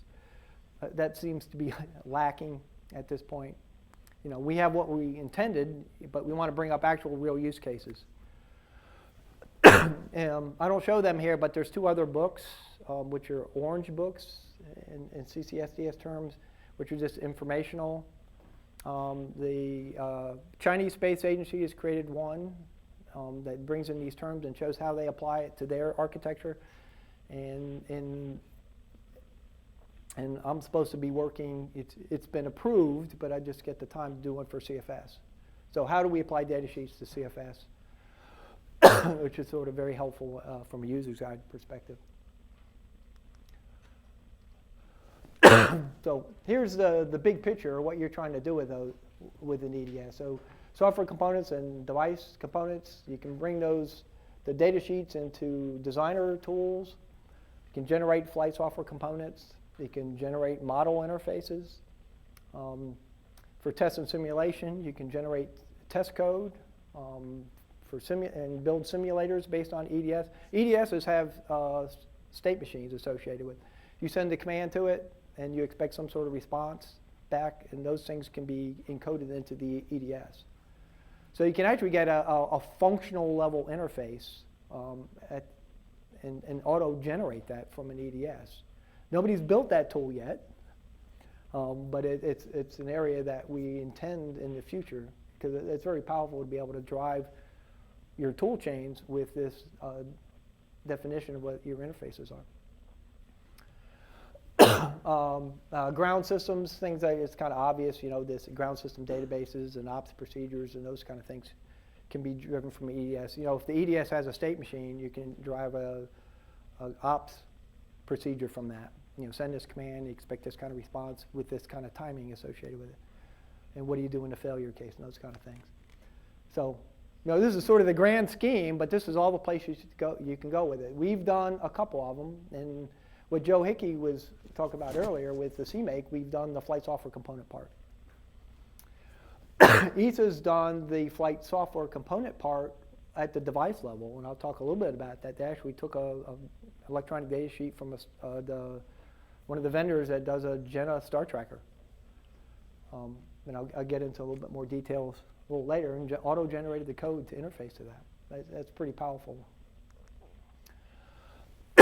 This is, I want to make clear, EDS, it builds.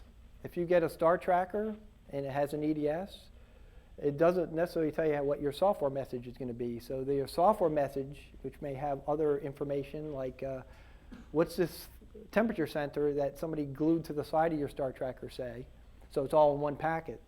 So you pull in the star tracker EDS, you add it to the thermal EDS, and then you build the software packet, which then goes into the spacecraft database. So they sort of build. You can import a lower level one into a higher level one, and then add and combine packets and stuff like that. Ultimately, you're ending up with the ground system database, which is like the EDS for the spacecraft, in XTCE. We're not trying to go there as far as defining what that format is, but that's the end goal, starting from a device and working all the way up the stack. But you're allowed to keep the packet formats, and the engineering unit conversions, which came from the manufacturer. You don't get to change those. So anyway, one EDS can feed in another, and this is all tool chain driven. We don't have all that stuff yet, but that's the long-term goal. So here's the current status. So, as Joe was just getting, we're integrating the EDS into the CFS build system. I think, I got it should be 6.6 in mid 17 calendar year, or whenever Susie says that's going to be released. We had some extra money, so we got a prototype tool to take an EDS and generate XTCE, and then import that into Cosmos. Same person that did that said I did some side and have some ITOS and assist tools as well. They're not that mature yet. This is a prototyping effort, but long term is you want to have this end-to-end tool chain, in a certified tool chain, that you can guarantee that it works. So it needs to be move out of prototype and into production as far as the tools are concerned. ESA has developed a tool to generate the flight software for hardware devices, and they demonstrated that for this Jenna star tracker that I was talking about. And importantly, as just confirmed by our ESA, one of our ESA representatives here, they're putting over €1 million into maturing the EDS concept. That's serious money. Especially, so if their vendor, say the Star Tracker, wants to sell that Star Tracker to a U.S. company, and here's the data sheet, it makes it easier to integrate that and purchase that device, so it goes back both ways. And there's a lot more tooling that they would be interested in. Did you want to speak to that? Maybe I should just comment on that. My name is Maria Hanek. I'm from the European Space Agency, and I'm responsible for exactly that activity to mature the EDS. So my name is Maria Hanek. I'm from the European Space Agency, and exactly what Jonathan says, I'm responsible for that specific activity. And we have seen a major interest among our primes to actually support the improvement and the maturity of the electronic data sheet. However, we address it a little bit from the other angle than what you're doing now. So we will more look at the other stakeholders that are outside of the software business. So in principle, the supplier. So the supplier on one side and the AIT needs on the other side. Because I mean, the major benefit of the EDS is the machine readable concept, and that actually you can ensure that you have just one source of data. So that is sort of risk with duplication of data, and that you actually get wrong data will be limited. So I think that we take an overall concept of the whole system development, where we bring in EDS, and not only for the software, but for many other of the aspects. So 1.1 million there, yeah, it's a lot of money, but I think on the long run, we will actually need more money. Yeah, thank you for that. So this is going to happen because there's a lot of interest, and when industry gets interested, and that's one of the things that's going over well. So the Chinese Space Agency is also working to develop tools along these lines because they have a software architecture that actually follows the CCSDS SWAS stack. It's very similar to the CFS, but it's not. And I don't think they'll be open sourcing that. But it's going on their next generation space station. But they're very interested in the EDS concept as well because the nature of space stations, it is really somewhat of a plug and play. You bring new experiments up and you plug them into the network and stuff like that. So that they have a big interest there as well. And they're putting some money behind it. I want to note that there's a lot of CFS users that have created database tools. We've seen that this has been replicated just about everywhere. Even in industry, I've seen similar things. As everybody's sort of coming up, how do you manage the data? And I know Ames has some JSON tools that sort of had this functionality, but maybe not. I don't know. You don't know? Okay. Well, I've heard that, and they have their own JSON EDS thing going on, database for all the packets that go back and forth and parameters and such. So I guess in the end, as was pointed out earlier, we want the EDS to be used as the source files for these tools. So you don't have to use them throughout. You can still have your CCDD tool, command and data dictionaries, and but you use this as a source because when you pull it out of Git, you'll get that with it. And then you can integrate easier. If you write a new app, we'd like to see an EDS come with it so it's easy to integrate into the tool chain. Oops. So I guess now, any questions on that? And then we get into the next set of slides, the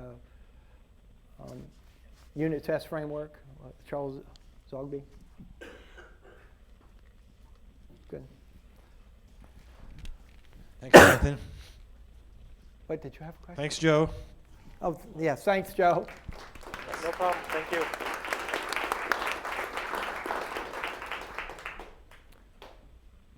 So you want me to? Yeah, which one is it?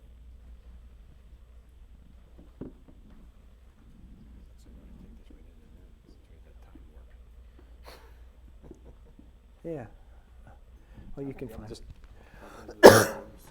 Okay, thanks. And you can, that's forward and backward.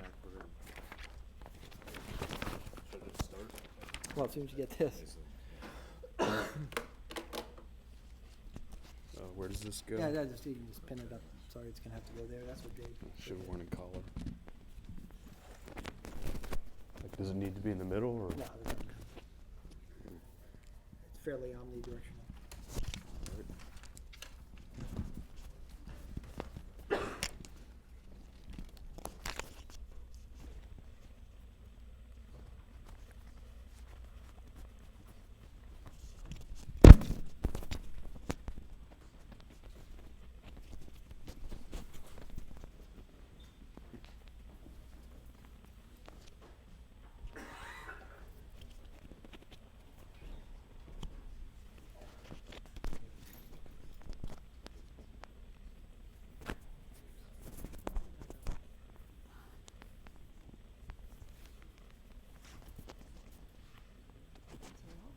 trying to figure out the best way to put it on. You can figure that out, I guess.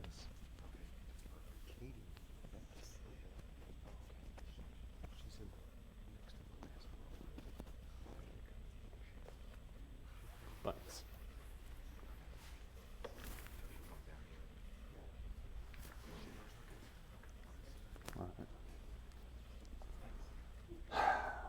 All right, so I'm going to be talking about the UTSCert library. The UTSCert library is a CFS tool. It's a library for unit testing. So this is the agenda for my presentation. First, we'll be going over an overview, and then we'll talk about the benefits of using UTSCert library, and then we'll talk about the UTSCert library components, and then we'll talk about how test cases are written and what they're comprised of, and then we'll talk about what the output will look like from a test case, and then I'll show you how to actually get the UTSCert library if you want it. So the UTSCert library, it's used for unit testing, CFS applications, and tasks through the use of assert statements.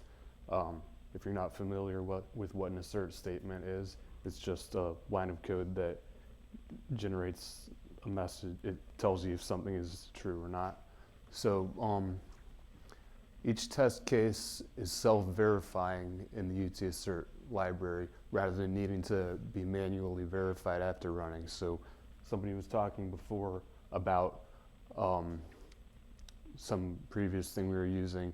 You'd have to look at the output file to see if the results were the way you wanted them to be, but with this UTSCert library, you don't need to do that. It tells you whether everything passed or failed, so that's a major benefit. So it can be used to test functionality and code coverage of every function in an application one at a time. Each one should be independent from every other test. So the way it works is that all CFS and CFE API library functions, such as OSAL, PSP, and CFE functions, they're automatically substituted with UTSCert stub functions and hook functions. If you're not familiar with what that means, a stub function is just a function that replaces the function and doesn't really do anything or does the bare minimum. And a hook function is a function that you can write that would be, it would do something more if you need it to do something, but it wouldn't be the full actual function. So each API library function in the CFS has a corresponding UTSCert stub function, and stub functions, they can either return a value that you can tell it, you can set a value for it to return, or it can just return the default value, which is usually just CFE success or 0, or you can write a custom hook function to make it do something specific that you want it to do. Also, some functions have built-in hook functions that are called by default, and you can override those. You can tell it to call a different custom hook function, or you can tell it to just return a value. These default ones are usually in cases where you really need some kind of default functionality. So this slide is about the benefits of using UTSCert. So it simplifies unit testing for CFE, OSAL, and PSP based applications because you have these predefined stub functions, and so you don't have to worry about how the functions actually work, and you don't have to go through any complicated setup for the inputs and make sure they do everything they do right, because you just stub it out and just make it act like it succeeded. Because when you're unit testing, the philosophy behind unit testing at least with this library, but it's general for most unit testing, is that you just want to test one function at a time and not worry about sub-functions. So this helps that. So like I was saying before, a benefit is each test case is self-verifying. You don't need to comb through the output file and manually verify that the results are correct. It lends itself to good unit test coding practices. Like I was saying, each test case only tests the designated function, and that's a good thing for unit testing. And you don't need to go and make sure the sub-functions are working right, because you do that separately. And it also facilitates testing of code coverage, which you can do after running your tests by running gcov. That's an external standard tool that's not written by us. And it keeping the test short and simple and just the function that you're testing. It makes it easier to know exactly which lines you're trying to cover. So it's good for code coverage. So here's what you get in the UT-Cert library. In the interest of simplicity, I'm not showing the header files, just the C files, and I'll just briefly go over them. There's the UT-Assert file.c. It just defines the standard assert function, which is the basic thing that, it's the basic function that is the center of how this works. You use it to see if things are true or not. And this file also defines some other related functions. So then utlist.c, it defines functions that create linked lists, which you need for other parts of the library. uttest.c defines the functions that you use to add and run all the test cases that you're going to run. Oops, sorry.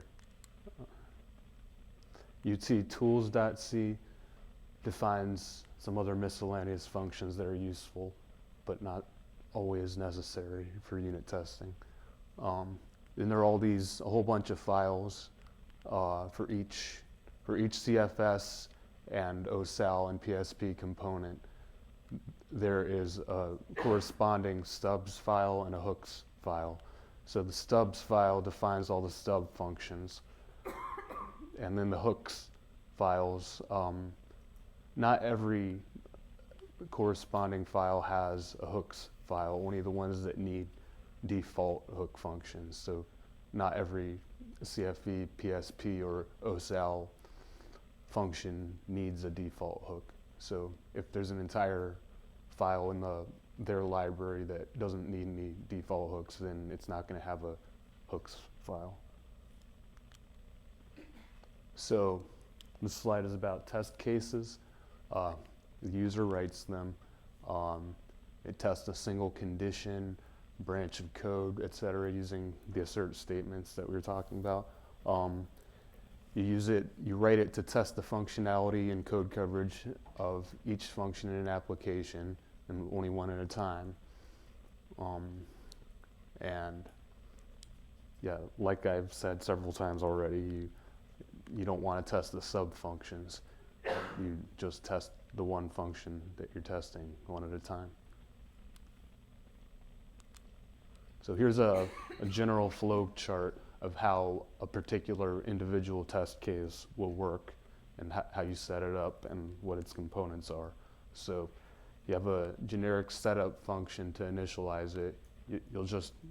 It's good practice and what we recommend to just write one of these for an entire test suite for an application. So one application will have one standard initialization function that you write, and you'll set that up to be run before each test case. So then within the test case, within the test case itself, this will be one function that you write within this yellow box. So you set up any variables or sub-function values or hook functions. You set them all up in the beginning of the function. then you call the function that you're going to test, the actual function, not any sort of stub or anything, but this is the function that you're testing. You call it, and then you verify the results using the assert statements that we talked about.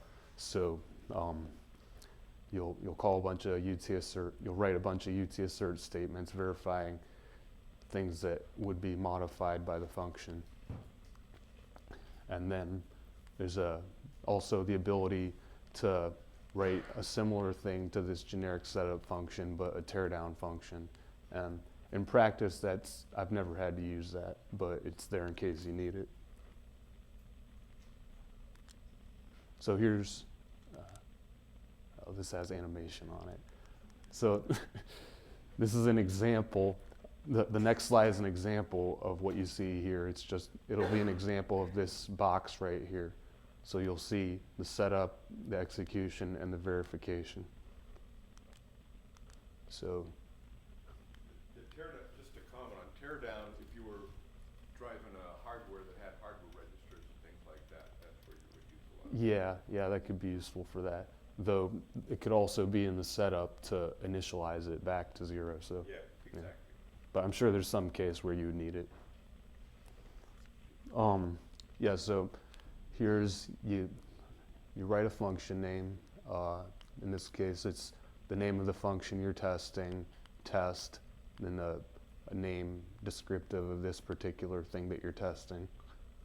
So here's the setup. You declare some variables. You set up any global variables or local if you're passing it into the function.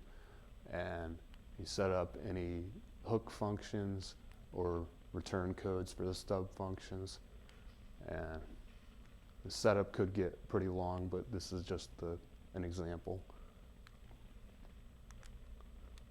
Here's just one line. You call the function, and passing in this local variable.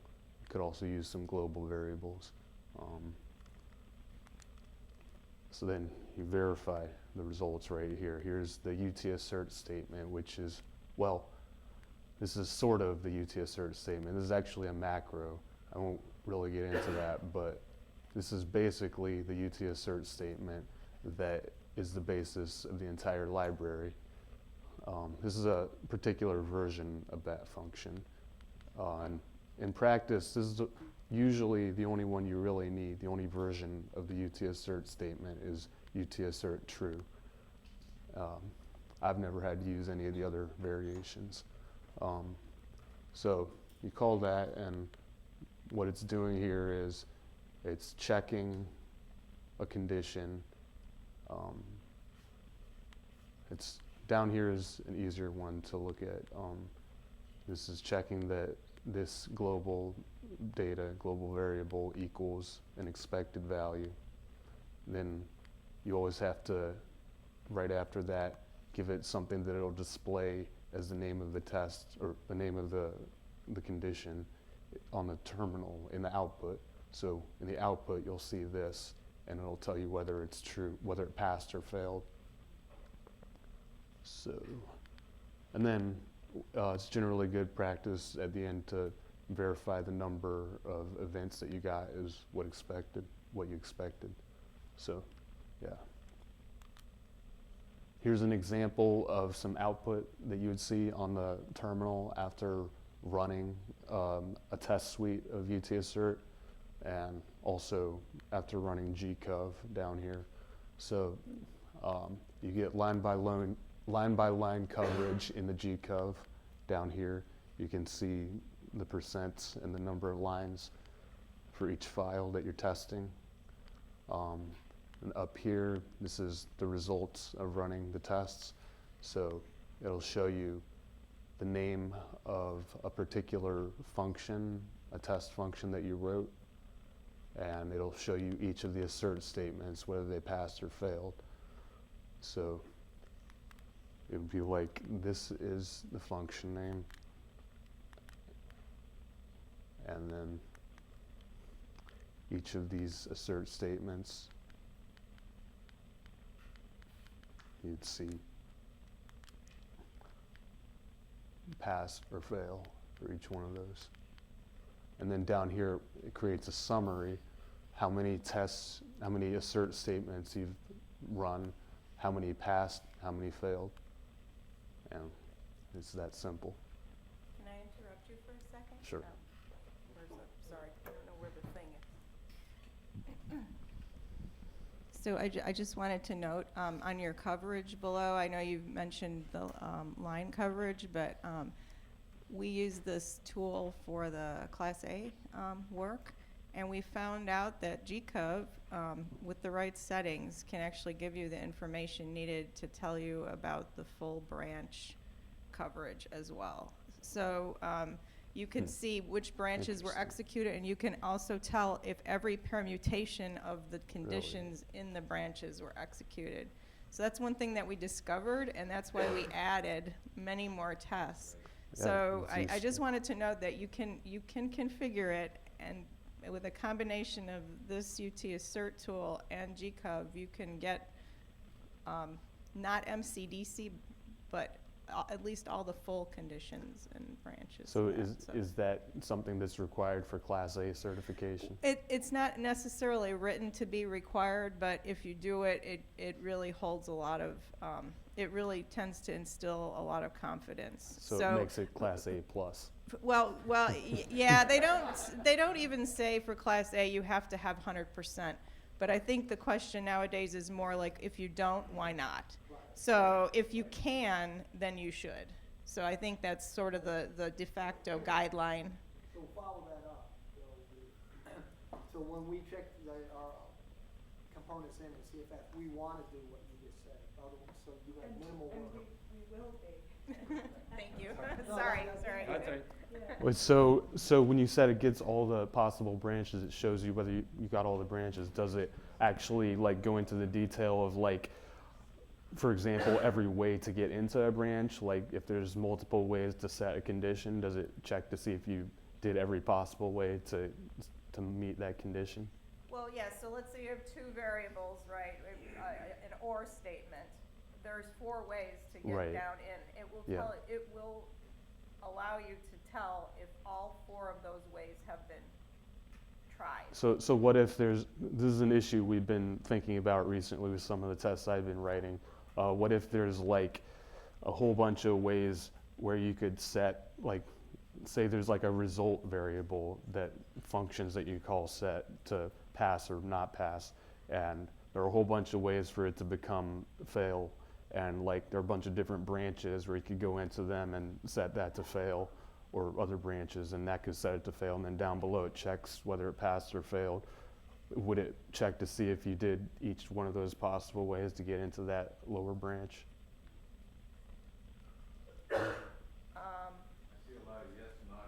I don't know.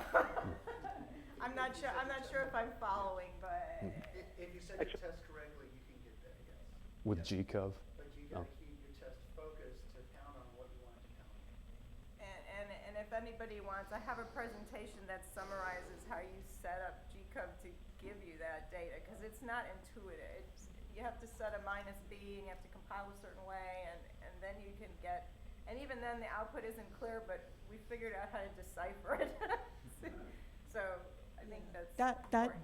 just came up at our last CCB meeting. We were reviewing some updates to a unit test. We were reviewing the results. We were comparing those results, the new results with what we had in our baseline, and saw this extra branch, they didn't match up. Yeah. And the CCB agreed, wow, this is, we need to include this in there. So that is planned for the CFE, the 6.6 release. We'll be updating those unit test make files to include those new options and instructions for the branch coverage.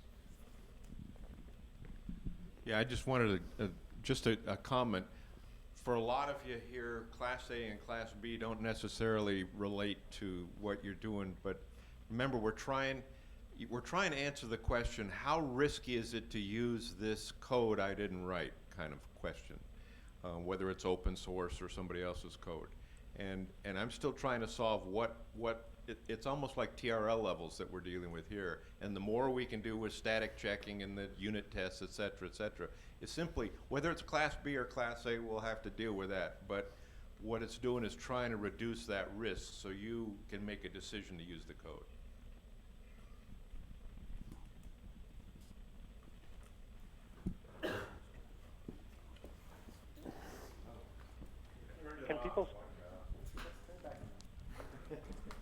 Can people still hear me on the phone?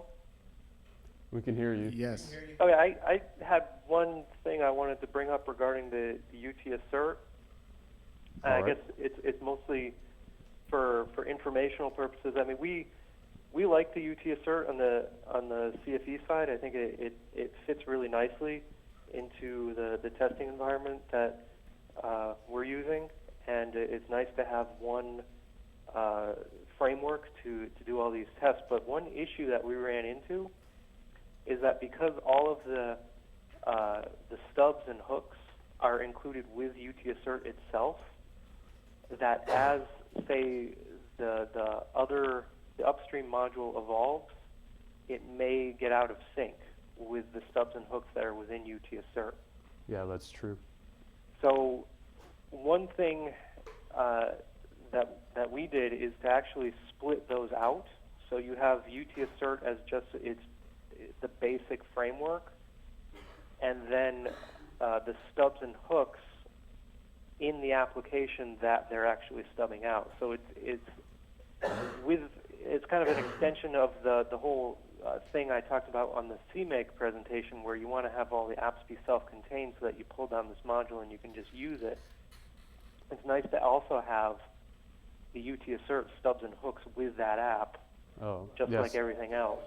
So it's a food for thought, and we do have some effort being made to split those out.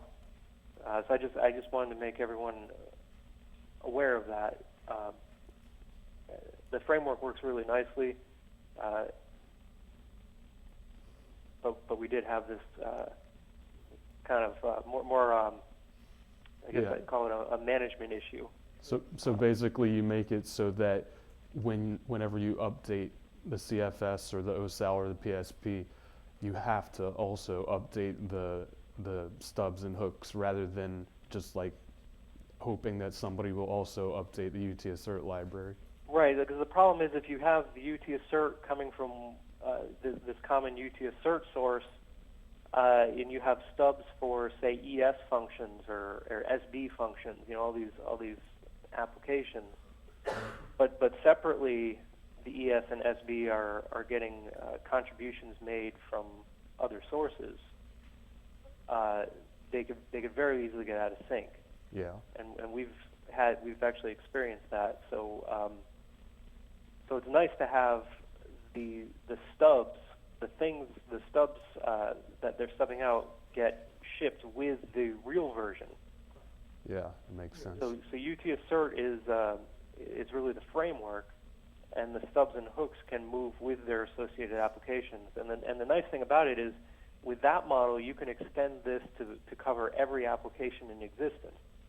You can never distribute a UT Assert that has stubs for all the CFS applications and all the applications that anyone's ever written. But if you shift that effort of providing the stubs to the actual applications themselves, then I think the whole thing can really become very useful. Yeah, that makes sense. I guess as the number of CFS application grows, it would get harder to make sure that they're all in UT Assert. Right. That's really the thing, is we're envisioning having lots and lots of CFS applications from lots of different sources. And it becomes harder and harder to have stubs in a separate distribution that are going to be in sync with everything all the time, because everything's on an independent release cycle. Yep. And you could also have missions that have different combinations of apps, like an older version of one app but a newer version of a different app. And then if you're getting stubs from one source, you would have to choose one or the other. You wouldn't be able to get the right combination. That's true. So did you write a change request, Joe? Well, this is what I've been talking about in the CCB meetings as we're trying to integrate this with the Core Flight software. It was this type of thing that we're trying to work through. Susie, wasn't that the new version of the library that we were looking at recently? Yeah, we're calling it, the library that Charles presented, we needed a way to be able to UT assert the application. So this was temporary while we work on and complete what we're calling the next generation UT assert library. And so that work is part, the OSAL actually, the current release of the OSAL has and uses the bits and pieces from this library for performing its UT assert unit test. So the generic UT assert functions were taken out, they were modified somewhat. So then we're making like a big overhaul too of the library in this process. Yep. All right, do we want to go on to the next slide? All right. Okay, that's good. Well, there's not much of a next slide. This is the last slide, just how to get the library. So you can get it from the NASA Babelfish Git repository, or you can get it from SourceForge. And I guess I'll leave this up for a minute in case anyone wants to copy this down. Does anyone have any more questions? I was going to have a broader comment. Is like this is what a CFS app is supposed to have. It should have a stub function. It should have an EDS. Those are the governance things we haven't worked out. When somebody delivers a CFS app, what is it? What are all the pieces? What are all the artifacts that it should have? Because so Mike Aguilar was saying, if somebody wants to reuse something, they want some confidence that it's been tested. It's not just some open source code that doesn't work. If you're going to put it into your mission, you need all these artifacts. So we need to establish what are those artifacts. This is probably one of them, that there's a UT assert stub function for your thing, and it's gone through unit test, and it has a unit test associated with it in the repository. It's just a short list. There's probably a lot of stuff like that. Yep. All right. Well, thanks. Yeah, I think so. Thanks, Charles. Yep. Round of applause for Charles. Thank you.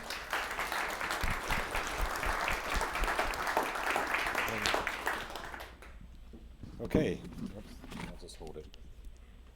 I guess this takes us to lunch. I won't say we're behind schedule. I think it's been a lot of good stuff going on, so it's all good exchange. And we'll gather at lunch, I think, and figure out how we'll figure out the afternoon, because we certainly don't want to shortchange the user presentations, since they weren't given the normal workshop week. So we'll definitely make sure they're in there, and we'll figure out something. I think Katie, there she is. Yep. Lunch options are described on page 8 of the attendee guide that you picked up on your way in, but just to reiterate them, the very closest option is Broad Cafe, which is directly to the north of this building. Another on-campus cafe that's open is the Chandler Cafe, which is a little bit farther to the southeast. And then for a plethora of options, you can walk a few blocks west to Lake Avenue, and there's a whole bunch of restaurants you can go to there. Again, page 8 of your attendee guide describes these options. Thank you. And can we make it by, try for 1:15? I think we got about 20 after 12. If that clock doesn't jump, I think. Thanks. Good question. Katie, do you know if they can leave stuff here, or?